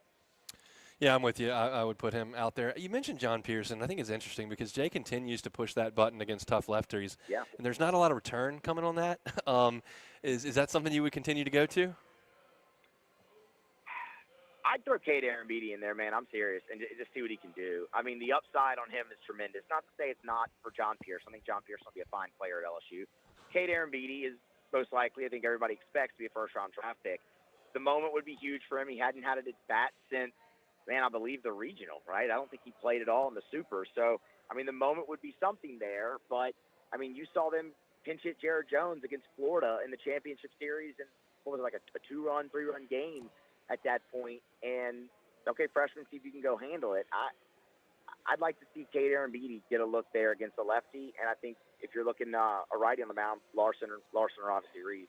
Or Brown, but I'd expect Brown to be in the lineup against righty. Yeah, I think all three games Jake will probably be in there. How would you coach this thing offensively, considering what we're hearing about the wind? Certainly it can change, and then it's a moot point. But if it's blowing 30 in at times, 20 in at times, like, are you bringing the bunt game in and playing UCLA 2013 ball? Like, what do we think if the wind is making things really tough to launch? Yeah, I mean, I am, and I think that's what LSU's kind of done for the majority of the year. They're at 103 homers. I mean, that's not a bad total, but it's not a total we're used to seeing LSU have. I don't know if it's necessarily the bunt, but I expect a lot of action, whether it's hit and run, delayed steals. I know, obviously, Bodine behind the plate. That's a risk you're going to, run there if you put guys in motion. But I think you could see a lot of different things. I wouldn't be surprised if Jay pulls the double steal like he did the other night against Arkansas. And, I mean, that would have gotten you a run probably if Jake Brown doesn't flip. So I think it could be a lot of different things, man. Squeeze bunt, sack bunt, and just action on the base paths for LSU because, yeah, I mean, I'll ask you. I mean, you're there. I mean, has the wind been wild today? Hey, was it every bit the 102 that they said it was supposed to be in Omaha It's today? Really hot. I mean, like I've lived 38 years basically in Louisiana. It's really hot here today. It is hot. And yes, the wind is whipping. I had Chris Burke on earlier from the press box, and he said it was howling. So, I mean, yeah. I mean, like I would expect a lot of small ball. I think with the starting pitchers on the mound too, man, it's going to be low-scoring games. Like I would think 4-2, 5-3, something in that regard. We've seen LSU a lot this year work pitchers and get them out of the game. Even if they didn't light up some of those guys like Root in Baton Rouge, not the one in Omaha, but in Baton Rouge, like Witherspoon, they got him out after I think 6 innings in Norman. Like they've worked some guys. With Coastal's bullpen really fresh, and they have 4 guys that they trust. Like, do you care about pitch counts, or are you just trying to drive the ball against Fluky tonight? That's the question, right? I mean, I'd love to drive the ball, yeah. But here's my thing. I look at Fluky, I look at Morrison, I look at Eichhoff. they don't walk anybody. Yeah. So I'm expecting them to be in the zone. I would want LSU to be up there ready to hit. Like, let's go up there, take some swings. I know, Jay likes him to take the first pitch because, as you said, he wants to run the pitch count up. That's been very successful for his offenses, not just at LSU, but at Arizona and really anywhere he's been. But, you've seen it a couple times. I'll go back, Hunt, to the regular season series against Arkansas and against Gage Wood. Gage Wood came into that game with 2 walks on the season. Now, he had the injuries, but LSU was ready to hit from jump, and they were all over him. Like, I would expect that to kind of be the approach tonight because they don't walk anybody. Yeah. Berkey gave the stat fluky on the fastball, 75% strike rate with the heater. So, yeah, I mean, it's 96, but it's there. You just got to put a swing on it. Hunt, go Hunt. I'll let you go. Let me get a pick from you. What do you think for the next 3 days? I like LSU in 2, man. They've won behind Anderson and Ianson all year long. And, a lot of people have talked about Coastal's pitching and, who have they played? I look at all those guys, the starters and the 4 out of the bullpen. I'm like, they have good stuff, and they can work both sides of the plate. They're going to have success about just about anybody. I watched them go hammer on an Auburn offense. It's really freaking good. Where I think it impacts them more is at the plate. They just haven't seen 2 pitchers back-to-back like they will this weekend with Cade Anderson and Anthony Ianson, both top 3 in the country in strikeouts. Again, guys who pound the zone and plus stuff from each of them. So, and the pitch mix, man. I mean, they're each up there throwing 4 pitches for strikes. That's something that I just don't think you're seeing week in and week out in the Sun Belt. That is correct. We'll let you get to that vacation. Enjoy some baseball. I know there's only really one way to enjoy it. It's got to go the right way. But enjoy some baseball this weekend, and we'll talk soon, man. All right, Hunt, take it easy, man. Appreciate it. He is Matt Muso on the way to the beach, where he's going to watch some Tiger baseball this evening. Wanted to get his thoughts there. I got some talking points that I want to get to before we get to Scott Rabalais in 20 minutes. Some reasons I like LSU, and I talked about some of them yesterday. Chris Burke mentioned a couple in the game. I can paint it the other way. I can paint you the positive side for Coastal Carolina, but I think I have to work harder. And so I'm going to get to some of the reasons I really like LSU in this matchup when we come back. When we started GMFS Mortgage here in Baton Rouge 26 years ago, do you know where we wanted our headquarters to be? Here's a hint. We've never moved. That's right. We started in Baton Rouge. Our loans are originated, processed, and underwritten in Baton Rouge. Every step of the mortgage process happens here in Baton Rouge. So when you're ready to buy, build, renovate, or refinance, please check out GMFSmortgage.com and choose GMFS Mortgage of Baton Rouge. We are your local lender. NMLS number 64997 is an equal housing lender. Mortgages originated at 7389 Florida Boulevard, Suite 200A, Baton Rouge, Louisiana 70806. Stretch your grocery dollar at your homegrown High Neighbor Supermarkets. Lean St. Louis style pork ribs, $2.99 a pound. Jumbo farm raised shrimp, $4.99 a pound. Fresh Marjack chicken wings, 5-pound bag, $9.99. Farm fresh homegrown Creole tomatoes now available. Plus, we now serve breakfast daily at 6 a.m. for only $5.49. And for even more savings, join our Money Saver Club. Earn points and redeem them for free or discounted items. High Neighbor. No child should ever go hungry. Yet here in Louisiana, 1 in 4 children are not able to access 3 meals a day. It's just not right. Your Greater Baton Rouge Food Bank distributes food at no cost to over 140 local pantries who are fighting hunger in our neighborhood communities, and we need your support. Join us today by volunteering time, hosting a food drive, or donating online to provide meals for those who are food insecure. Learn more at brfoodbank.org. For the professional, it's not enough to just possess knowledge. That's why at GMC, we seek to refine it, to wield its power, to redefine its boundaries, while pushing the limits. And we put this knowledge to the test in every GMC Sierra by engineering each one to outperform your expectations. So you know you're getting precision and durability when you need it most. And that's what makes the GMC Sierra the truck worth knowing. We are professional grade. See your Bayou GMC dealer. River Parish Contractors, South Louisiana's superior local team, with a 32,000 square foot structural steel and fabrication shop. Come take a tour and experience their automated structural and pipe fabrication processes that provide time-efficient, precise, and economical products. When it's time to get building, get River Parish Contractors. To learn more, visit rpcontractors.com. That's rpcontractors.com. Hey guys, this is Kellen Martin with First South Farm Credit in Zachary. When you're in the market for land, you want a lender who can give you the most options. At First South, we understand what it means to own your own piece of land. Maybe you're ready to get out of that deer lease and get your own property. Or maybe you just want 10 acres to build a home on outside of the city. Whatever it is, call me, Kellen Martin, at First South Farm Credit in Zachary. Or find us online at firstsouthland.com. Every child deserves a voice. CASA volunteers stand up for children in need, providing a powerful voice in court. These dedicated individuals ensure that every child has a safe and loving home. By becoming a court-appointed special advocate, you can make a real difference in a child's life. Imagine being the one who helps a child find their forever family, the one who stands by them through tough times, and the one who ensures their voice is heard. It's a rewarding experience that changes lives, both theirs and yours. To learn more, visit childadv.net. Louisiana, you've got a new home for coverage of LSU, the New Orleans Saints, and the Southeastern Conference. LouisianaSports.net. LouisianaSports.net. Feature stories, opinion columns, recruiting updates, in-game reports. And it's all free. No paywalls, no annoying pop-up ads, no recurring subscriptions. Just the content you crave. From the folks that bring you 104.5 ESPN Baton Rouge, it's LouisianaSports.net.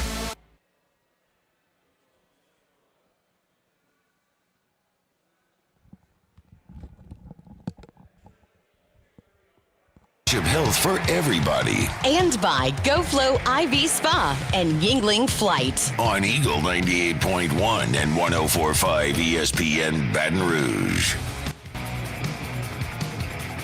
Here at the Ameristar Casino Resort in Council Bluffs, Iowa, just across the river from Omaha, Nebraska, College World Series final. Game 1 tonight just after 6 o'clock. If you want to tune in on Eagle 98.1, which you can catch us on right now, or 104.5 ESPN Baton Rouge for us. But Eagle 98.1 is where you can find the pregame show. It'll be Chris Blair, Doug Thompson, and Bill Franquez on the call. That'll fire up at 5:30 from Charles Schwab Field, so be sure you lock in. If you're looking for coverage after the game, LouisianaSports.net. I will have a story up this evening after the game goes final. We've got a ton of content on that website right now. If you'd like to kill, you got 3 hours to kill here, all right? So if you want to kill some time and go read some preview content, it's all up there for free at LouisianaSports.net. And appreciate you all so much for listening over the last week and a half, for consuming our written content over at LouisianaSports.net. It's been really rewarding for me and just been a ton of fun. And now the Tigers just have to close the deal. They got to get 2 more against Coastal Carolina, and I feel great about their chances to do that. I told you in the last segment that I'm going to give you the reasons why I like LSU. I'll start by giving you the Coastal side of this. They're obviously playing great and winning games. They really are. They are confident. They are getting clutch hits. Their pitching staff is very talented. I think Morrison is probably going to be a second-round pick. I think that there's a chance that Flukie in 12 months' time is a first- or second-round pick. Eichhoff has done a good job for them. Their bullpen numbers are outstanding. Like, they've done enough to win 26 games. They went to Auburn, who was a top 5 national seed, and beat them 2. Just took it right to them. And that means something. They swept through their regional. I thought they played an exceptional game against Oregon State. Like, it's a good baseball team. Like, it is. And if they win the national championship over the next 3 days, I will not be flatly stunned. But here's my thing on LSU. Coastal has not seen Cade Anderson. Like, they saw a good left-hander from Oregon State. He's their number 2.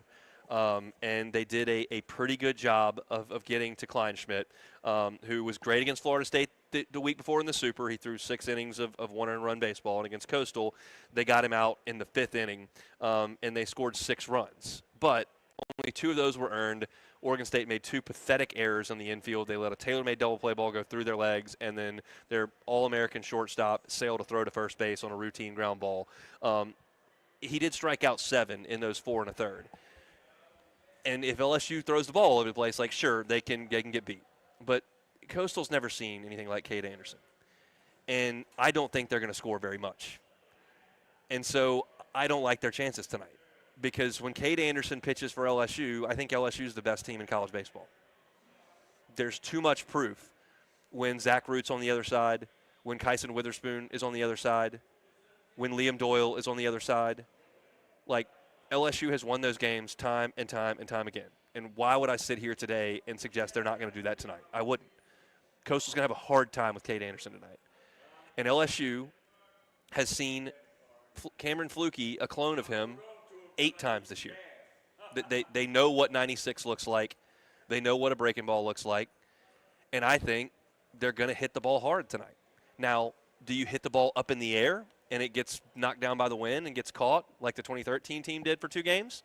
That's a problem. But if it looks anything like it did against UCLA, LSU's in business because that was the offense that you're looking for.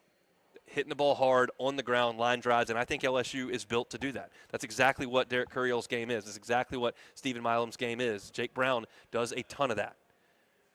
You look at it across the board, this LSU team, like Chris Stanfield hits a lot of hard line drives and ground balls. So I like LSU against this Coastal pitching staff far more than I like Coastal's offense against LSU's pitching staff. And something Chris Burke said in the first hour stuck with me. And if you were listening, hopefully you caught it. If you weren't and you just joined us, I'm going to lay it on you here. Morrison's very good. He throws hard. He's got a very good slider. He dominated Oregon State. He retired 16 in a row against Oregon State back on Sunday. I got that one right. I was calling it Monday earlier this week. The days are not good, as I mentioned. But back on Sunday, he dominated Oregon State. Set down 16 in a row. Berkey mentioned this. Oregon State had 8 right-handers in the lineup, and he was spinning that slider and spinning that slider and spinning that slider, and Oregon State couldn't do anything with it. Enter LSU's lineup. You got Curriell, you got Milam, you got Brown, you can put Pearson in there. Like, you got guys that hit left-handed that can help take that slider away. And I think that's an advantage that LSU has that can stack some lefties and make things a little bit tough on Morrison. Coastal feasts on being hit by pitches. That's something that their offense does a lot. They've set a national record. You know that. Cade Anderson's hit 3 guys this year. 3 guys this year. Anthony Ionson's got great command. Throws a ton of strikes. Kason Evans throws a ton of strikes. Zach Cowan throws a ton of strikes. The best way I can get to Coastal giving LSU problems over the next 3 days is if they drive pitch counts up by being pesky against Anderson and Ionson, they get a close game late, and LSU's bullpen fails to throw strikes. Chase Shores can't throw it over the plate. They go to one of the left-handers in a spot, whether that's Primo, whether that's Cooper Williams, who's done nothing but throw strikes, and those guys kind of crater in the moment. That's the best way I can paint Coastal getting this thing, is if they frustrate LSU starters, get into the bullpen, and start getting hit by pitches, taking walks, bunting, and winning close games late. Like, that's their roadmap, and I don't really know that there is another roadmap. LSU can do this with Anderson and Ionson. They can do this with Evans out of the bullpen. They can do this with Evans starting on Monday. They can do this hitting the ball in the gap. They can do this dropping down a bunt. They can do this with one of the best defenses in college baseball. They can do this, and LSU is battle-tested far, far more than Coastal Carolina is. That's just a fact. LSU has seen the best of the best week in and week out, and Coastal has not. Now, Coastal stared Auburn down and beat them, absolutely. Coastal stared Oregon State down and beat them, absolutely. You can't take that away, but I don't think Louisville's worth a flip, sorry. And I don't think Arizona's that good, and I know nobody in the Sun Belt's any good. So you can call that arrogant, you can call that naive, you can call that whatever you want. But the fact of the matter is Coastal is a good team. The rest of the teams in their conference are not. And I just think LSU's better than Coastal. And I think LSU's pitching is set up to beat Coastal. And I think LSU's going to go beat them twice in a row and go home on Monday. That's what I think. Now, this is all on the record, and we can record it and play it back if Coastal sweeps LSU right off the field in 2 games and wins 28 in a row and a second national championship in 9 years. I'll come right on back whenever I do my next show and just shovel home the crow like you wouldn't believe. But I don't think so, because that stadium's going to be painted purple and gold. The best pitcher in the country is on the mound. LSU's offense is statistically significantly better than Coastal's. They've been the most consistent team in the country this year, and I think they're going to win the game tonight, tomorrow, get on out. That's my feeling. But sometimes I get them dead wrong. We'll see. It's really exciting to be here. It's really exciting to hear from the folks that are here. Just touch base with Rivers and Alondra. They're running around doing some great video contact for our socials. So, again, if you've got the next 2.5 hours that you just don't know how you're going to kill, go check them out on social media as well. They're running around outside the stadium and just mingling with everybody. Tons and tons and tons of Tiger fans are here. I'll kind of give this brief monologue once again that we did in the first hour before we get to Scott Rabalais in 5 minutes. But I was a little underwhelmed with LSU's turnout on Saturday, Sunday, Monday, Tuesday, Wednesday. That has changed in a massive way over the last 24 hours. There are LSU fans hanging off the rafters all over this place. Sportsbook's got a number of them in here. And then if you talk about what's going on around the stadium, it's just packed. I got word from the Blatt earlier. T-Bob's in town. He just asked me to go ride on a Mardi Gras float. So that's what he's getting into at this point. I'm not going to do it. I'm going to go in and go to the press box and get some work done. But that is T-Bob's work, is to go ride on a Mardi Gras float and do something ridiculous, which I'm confident he will do a good job in there. But this has been awesome. So I'm so excited to get in that ballpark tonight, and I know there are thousands of you that are going to go into the stadium tonight, and there are a lot more of you that are back home in the great state of Louisiana that are locked in on this baseball program. And it makes me so happy to see such a massive commitment and just see the power of the fan base and the brand. I wrote this for a column after LSU won the national championship 2 years ago, and I'll say it again, like, LSU's not a blue blood in college baseball. LSU's the blue blood. It's LSU. And that'll be on display over the next 48 hours here in Omaha. And hopefully we got to get a new slab of paint out on the Intimidator here in the next week or so. All right, let's take a timeout, and we'll come back. We'll go to Charles Schwab Field in the press box. Scott Rabalais of The Advocate is there. He's been up in Omaha for the better part of 2 weeks. He's been there every step of the way with the players and coaches, doing interviews, writing some great stories over there for The Advocate. So we'll chat with Rab when we come back from Council Bluffs, just across the river from Omaha, at the College World Series.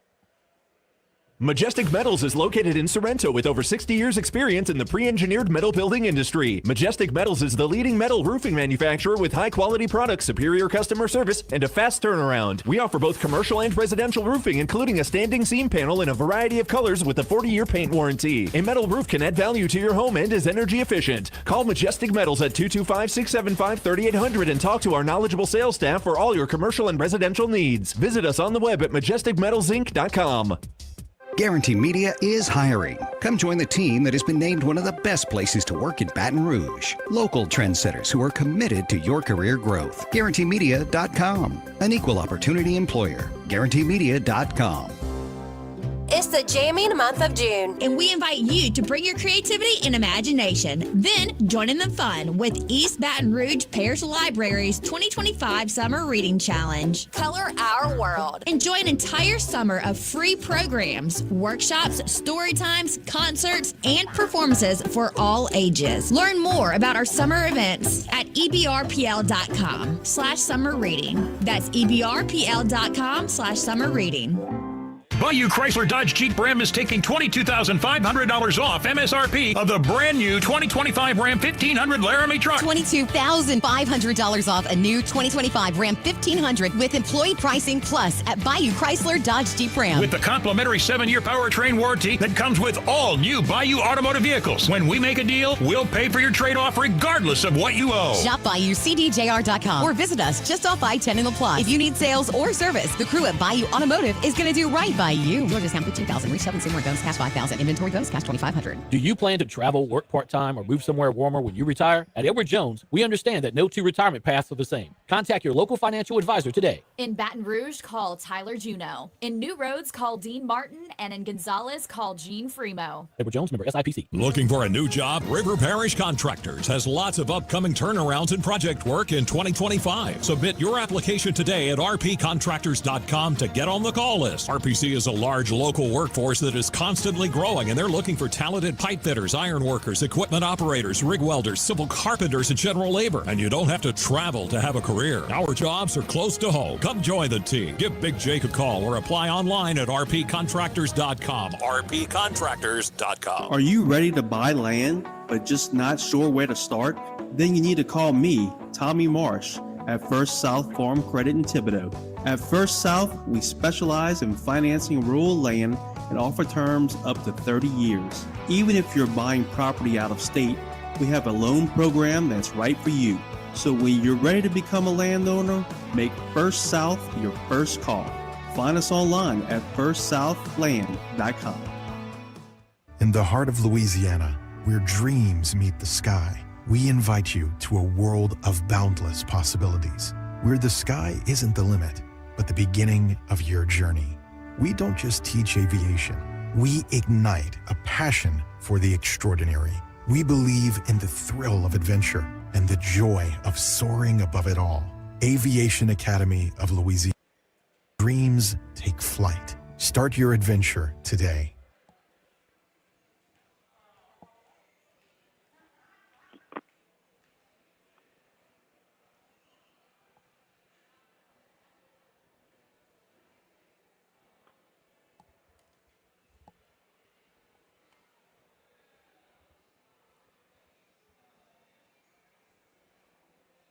Back, I'm not hearing anything. Hey, Hunt. I'm not hearing anything. Yeah, I'm not hearing anything. Yeah, no, I know. I was just going to tell you he's on. Okay, good. Omaha's special pregame show with Hunt Palmer is powered by Our Lady of the Lake. Championship health for everybody. And by GoFlow IV Spa and Yuengling Flight. On Eagle 98.1 and 104.5 ESPN Baton Rouge. We're getting closer and closer. We got 2.5 hours until LSU and Coastal get the College World Series final underway from Charles Schwab Field. I'm across the river in Council Bluffs, Iowa, at the Ameristar Casino Resort. Dozens of LSU fans have been filtering through earlier today, and they're all headed to the same place. And that's where we can just about find Scott Rabalais of The Advocate, who's good enough to give us a little bit of time here on a big Saturday. Rav, how are you? I'm fine. I'm getting ready to head to the ballpark, watching a little golf, and just kind of taking it easy before the big show. So help me out here. You've done this a lot of times. This is my first time start to finish. I was a little underwhelmed by LSU's turnout early in the week, and I've seen that flip on a dime in the last 24 hours. I'm seeing LSU fans everywhere. I was out last night on the town, and I've seen a lot of folks come in here today. Is this a typical type of crowd where it builds, and then once they get to the championship, it just floods? You know, I think different years bring different things. I think it's hard to say what's typical. I think the fact that LSU was here 2 years ago has probably maybe dampened some of the, and then it, as the team with Paul Skeens and Dylan Cruz headlining it, has maybe dampened a little of the crowd who wanted to come for the whole time. You know? Now I've had people tell me, like you're saying, they're coming in for the championship series. And I've heard from a lot of people who I know personally that's what I can judge by that are coming to the championship series that are here now. So I think it's kind of been a little bit of a wait and see this year because there was 2 years ago they hadn't been here since 2017, so there was a lot of anticipation for that, a lot of build up for that, and so this time I think it's a little different and maybe not a team that has quite the same headliners. It doesn't quite grab the same imagination. But I think in the end, LSU definitely have more fans of the final. Coastal Carolina, LSU as a school is, in terms of enrollment, like almost 4 times as big as Coastal Carolina. So I don't think that's going to be a thing. But yeah, as far as the whole week, it's a huge investment of time, not just money, but time to come here the whole week. And I don't blame people if they can. Yeah, I think it's going to be awesome in there tonight. Let's talk a little bit of a historical perspective, and you may be able to correct this if something comes to mind that makes me wrong. But I got a text from a buddy that said the only 2 coaches in LSU history to win multiple national titles are Skip Bertman and Pat Henry. I didn't come up with one off the top of my head. Jay Johnson's bidding for that. Does that sound right to you, and what would that mean? Yeah, I hadn't really given that much thought. But, yeah, I mean, all the football coaches who've won have won one each. Tim Mulkey's got one. Jay Clark in gymnastics has gotten one. I think you have to throw. The current track coach, of course, I'm trying to. Dennis Shaver. Okay. Dennis Shaver. Yeah, he's got multiple championships. Sure. Too, so aside from track, this would be. So look, I think it's. I hate to say anyone can win one because that's not really fair, but 2. Especially if you can win 2 in 3 years, denotes a level of consistency and excellence that your program is at, or at least even just playing for 2 in 3 years. That is really impressive and is hard to do, especially in this day and age. And look, Skip Berman is the best, and I would never say that. But it is harder now. It is harder now, partly because of what Skip did, showing lots of other schools around the country. Hey, this doesn't have to be a money loser. This can be a money maker, and we can be competitive in this sport. And I think that's made it a lot harder.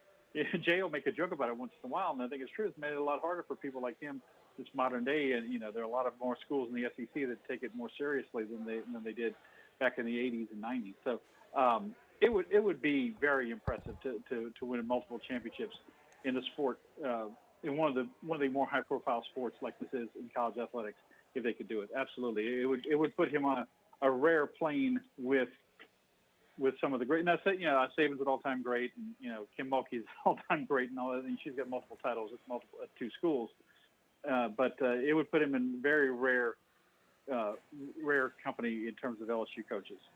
What's on the line for Cade Anderson tonight?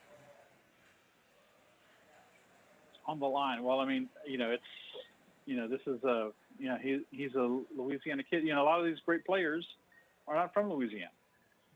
Paul Skeens is not from Louisiana. But he is, and it's a little extra special when you're a Ben McDonald or a Todd Walker or a Warren Morris. When you're from Louisiana, I think it's a little bit. You're on a high shelf if you lead LSU here and to great things, All-American and all this stuff, but a little bit something extra special for him. And obviously I don't think it affects his draft stock anything, one way or another. He's obviously going to be very highly drafted. He's got all the measurables and the skill that you want. But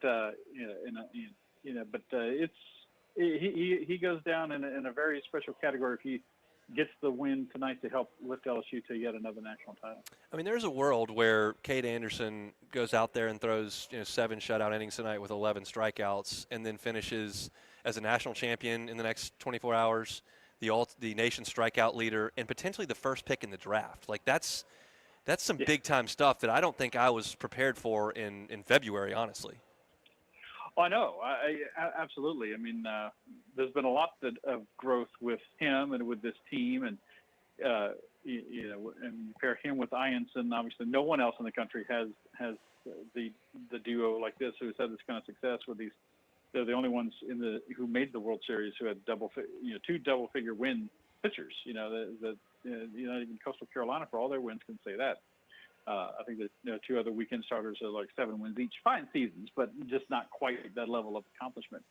So I just think kind of, as I was thinking a little more about what you asked me, being a kid from Madisonville, how many little kids, and he was one of them, grew up in Louisiana, dreaming of doing what he's doing. And I think it's that. Anthony Ianson didn't grow up in San Diego, in Lakewood, California, rather, dreaming of wanting to pitch for LSU in the College World Series. Obviously he's happy to be here now, and this became something that became a goal when he transferred here. Obviously, that wasn't his dream. This is a dream of thousands and thousands of little boys across Louisiana, and he's living it. And I think that does make it something a little special when you can be that example to those kind of kids. You've been around this team all week and all year, and you've been around a lot of championship teams across a lot of sports at LSU. What's the vibe of this team? What do you like about this team? I certainly most of all, the thing that jumps out at me. I mean, you can look at the pitching, or certainly the defense, or some of the hitting numbers and stuff. I'll always go back to. I'm not necessarily a crunching the numbers guy. It's just the attitude and confidence. These guys, and both teams, but certainly you asked me about LSU. They don't believe they're going to lose. They think they're going to find a way to win. And we saw that against Arkansas on Wednesday night, and they've had 8 other games this year where they came back from 3 runs down or more, including against Little Rock. Ball kind of. Maybe you've talked about it a lot, Hunt. I kind of had to put in my column today. It's like, remember Little Rock? Remember the LSU lost to them and was down 5-1 in the regional final? That wasn't very long ago.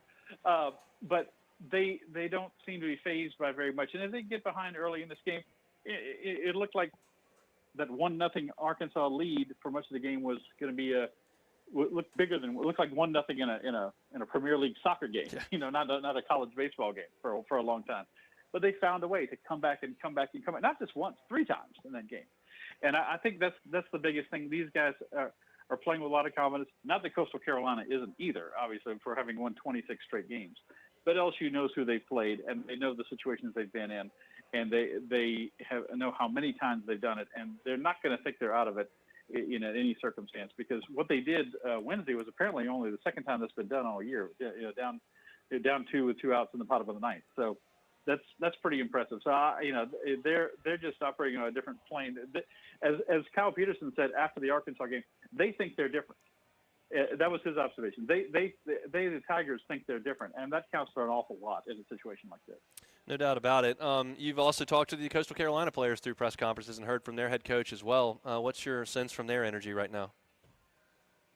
Oh, they're despite the long winning streak and the fact that they've got the most wins in the country, 56 wins and everything, they're clearly playing up the underdog card and everything like that. I mean, their coach was an interesting press conference with him yesterday, talking about still having the body spray from 2016, and he kind of had to look like he was ready to slug somebody. I don't know. And of course, Morrison, their pitcher, said, Don, what do you think about them? Not too much, So they're clearly playing up the underdog card, and obviously they are, according to the bookmakers, and rightly so. The smaller school, all that stuff that you want to play to your advantage. Everyone wants to be an underdog, right? I mean, George is winning 2 straight national championships in football. Kirby Smart's still playing the underdog card, right? So everyone tries to do it. So they're trying to use that to their advantage, but they're very capable too, and obviously they feel like they're going to win. I would worry though. It always worries me, particularly in basketball, but when you go into the postseason with a long winning streak, in baseball it's a game of failure, and eventually you're going to make out, or you're going to lose the game. Everyone loses. Everyone except for LSU Shreveport. But I mean, most people lose. And so, when you're playing a team of LSU's caliber, it's got to be a little bit the confidence. Yes, it's got to be a little bit in the back of your mind, like we're due to lose. It's got to be. We'll see. I certainly hope so. We'll see over the next 48 hours. What's your sense of how it goes this weekend? I said we did a podcast yesterday. I said I think it goes 3 games. I kind of not saying LSU can't win or that Anderson's not up to the task. Or something like that. Kind of, I don't know. Just in my mind, if you ask me, I see the Coastal extending that winning streak maybe tonight, and then LSU comes back and wins the last 2. Maybe when you think the momentum shifts to Coastal. That so many teams in their position get right to the cusp of these things, and it doesn't quite work out. They overcame that again in 2016 against Arizona, right? They lost the first game to Jay Johnson's team, and they came back and won 2 one-run games, I believe. So, that could be the other way. But I think LSU wins in 3, however that shakes out. The Advocate front page today looked incredible, and Koki stuff, your stuff as well was great. You all have done an awesome job up here. Appreciate a little time, and I will see you in the press box, sir. Absolutely, Hunt. Look forward to seeing you. Take care. That's Scott Rabalais with the Advocate. Again, if you missed their front page today, the design of it is great, and Koki's done some awesome stuff as well with Scott. They cover the team very, very well, and we're lucky to have such a good hometown paper there in Baton Rouge. All right, we got 1 segment left to go. I'm here at the Ameristar Council Bluffs, and that is, of course, courtesy of the good folks at Our Lady of the Lake. We also want to shout out to GoFlow IV Spa and Yuengling Beer. It's been an awesome go, and now it's time to go. So I'll give you my final thoughts on this one, and we'll head across the way and watch LSU and Coastal Carolina in Game 1. Come back to close it out next. Why do billion-dollar insurance companies regularly delay and deny valid claims? Because that's how they got to be billion-dollar insurance companies. If you've been injured, I'd like to help. Spencer Callahan is the one to see. Call 387-2323. LA filing number 16-7969. Get the 104.5 ESPN Baton Rouge mobile app powered by Bayou Ford and tap the microphone icon to send us your thoughts in an audio message. Your message could be played on air. Find our app in the Apple or Google Play Store. For direct links, visit 1045ESPN.com. Tigers, Saints, Southeastern Conference, all in one place. LouisianaSports.net. No paywalls, no article limits. It's just the coverage the Louisiana sports fans want. Bookmark it today. LouisianaSports.net.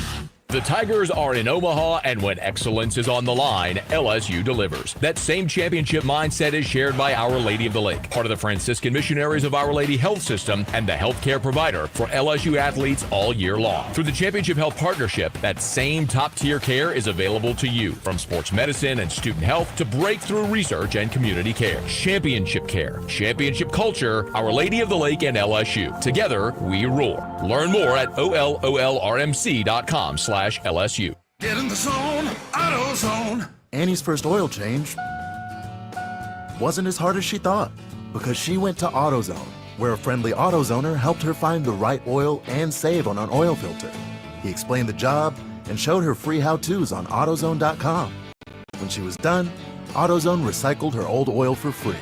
No hassles, just help. Everything you need, nothing you don't. Get in the zone, AutoZone. Restrictions apply.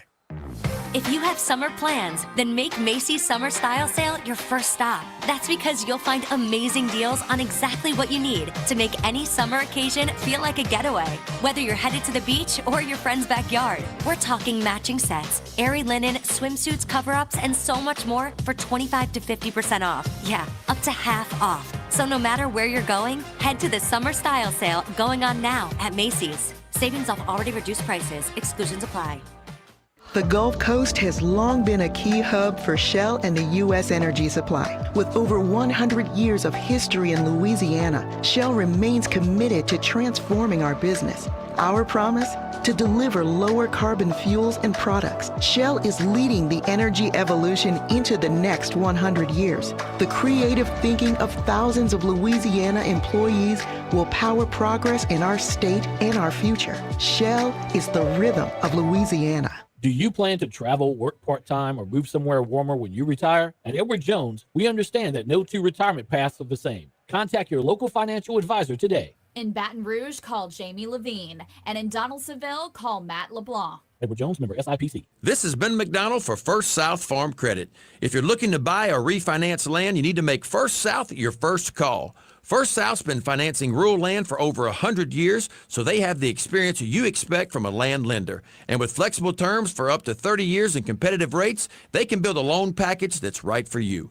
Whether it's 20 acres in St. Francisville or 120 acres in Mississippi, make First South your first call when financing land. Visit firstsouthland.com. Ready for a dining experience that's worth the drive? Head to Central and discover Stab's Steak and Seafood. At Stab's, we serve the finest steaks and freshest seafood, all prepared to perfection. We specialize in creating intimate, memorable moments where you can enjoy our cozy atmosphere, exceptional service, and a menu that has it all. From mouth-watering appetizers to decadent desserts and everything in between. Stab's Steak and Seafood. And remember, there ain't no cake in that crab cake. Stab's Steak and Seafood in Central or online at stabcentral.com. This All Eyes on Omaha special pregame show with Hunt Palmer is powered by Our Lady of the Lake. Championship health for everybody. And by GoFlow IV Spa and Yuengling Flight. On Eagle 98.1 and 104.5 ESPN Baton Rouge. Winding things down from the Ameristar, but certainly things are not winding down in Council Bluffs / Omaha, Nebraska today. LSU and Coastal set to get this thing started. It's a long season, it's a long journey, and this is the final chapter here. We'll see if LSU can get this thing to the finish line. There will be a lot of folks here cheering them on to do it. I just looked at the Coastal Carolina video from their official Twitter account where they were showing the send-off for the team. Probably about 45, 50 folks that were giving them an applause going to the team bus. LSU is going to have 1,000 people packed into that embassy suites. Well, they've already done it. 1,000 people, they already sent them off. But it'll happen tomorrow as well for a 1:30 first pitch. No show tomorrow, by the way, for us pregame, just today, and then probably back in action on Monday, just kind of depending on how the weekend goes. But it's been an awesome time here in Council Bluffs and Omaha, and I just cannot thank Our Lady of the Lake, GoFlow IV Spa, and Yuengling enough for making all of this possible. Just a little bit more from me here on this game tonight and on the weekend. It's a legacy spot for Cade Anderson. You're talking about a young man who assumed the role of the Friday night starter at LSU this year. And it was evidence in my conversations with some people inside the program in December that that's where it was headed. And he got the start on opening day after not being a weekend starter last year in SEC play. and he got the ball on opening day, and he's taken it and been sensational from start to finish. Auburn got after him a little bit.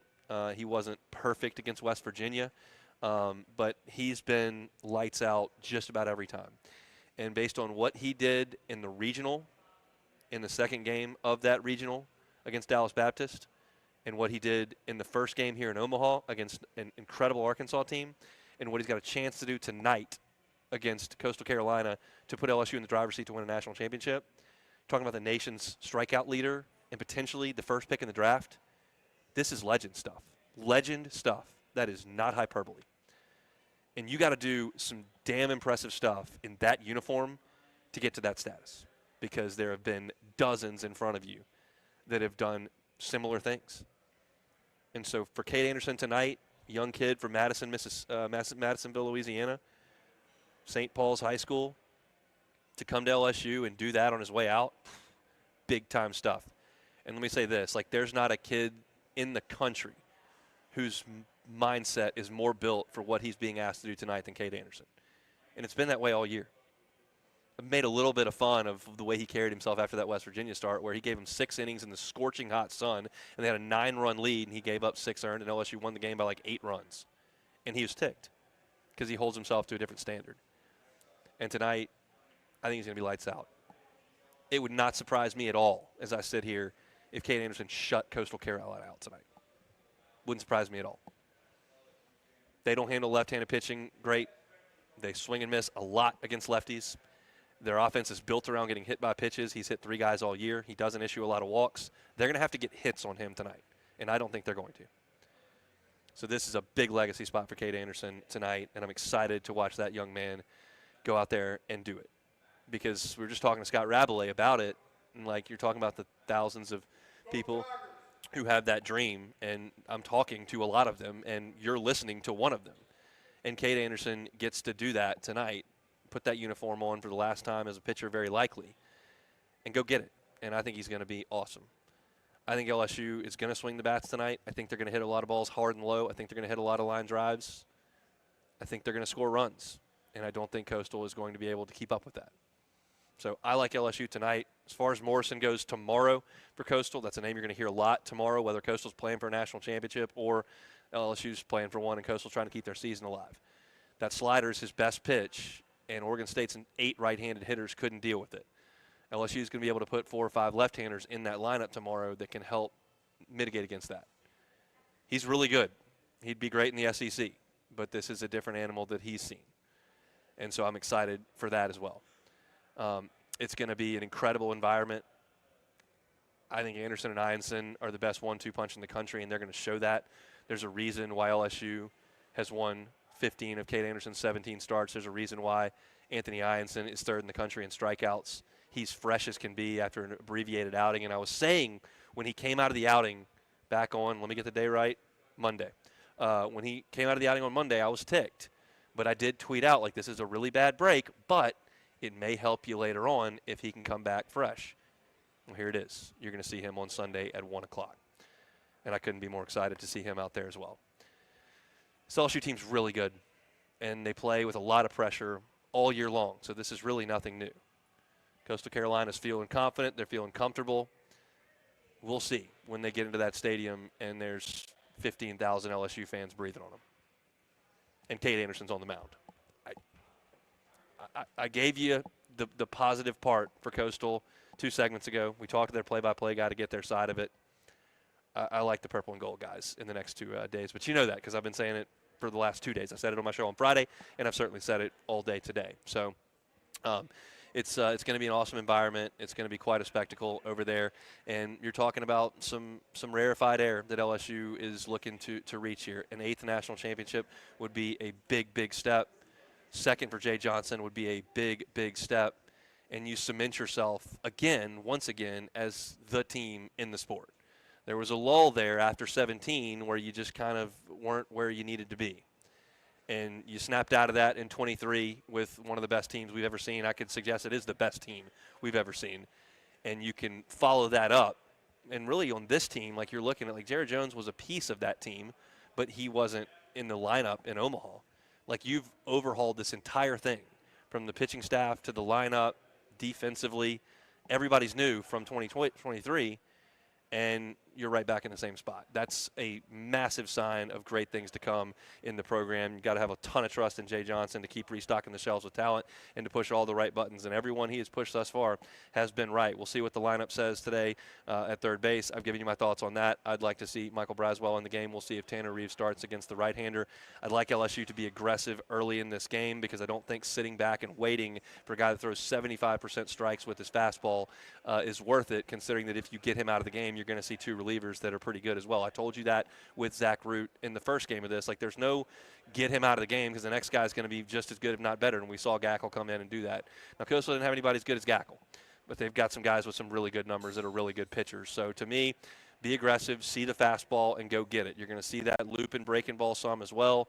You're going to see some slider, some changeup, but it's really a lot of that fastball from Fluky, and it's a good one with some ride, but it's 75% strikes. Get your foot down, go get it.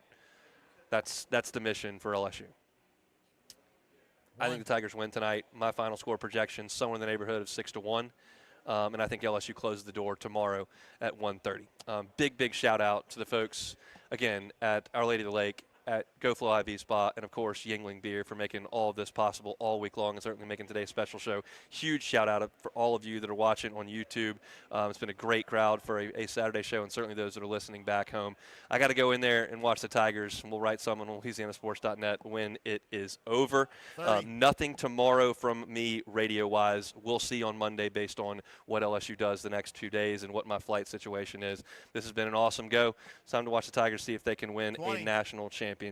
So again, shout out to our sponsors. Thanks to Jacob Beck for making some time for us. Thanks to Scott Rabalais. Thanks to Chris Burke, Matt Muso, and we chatted earlier with the voice of the Geaux Clears. I'm out of here. Go Tigers.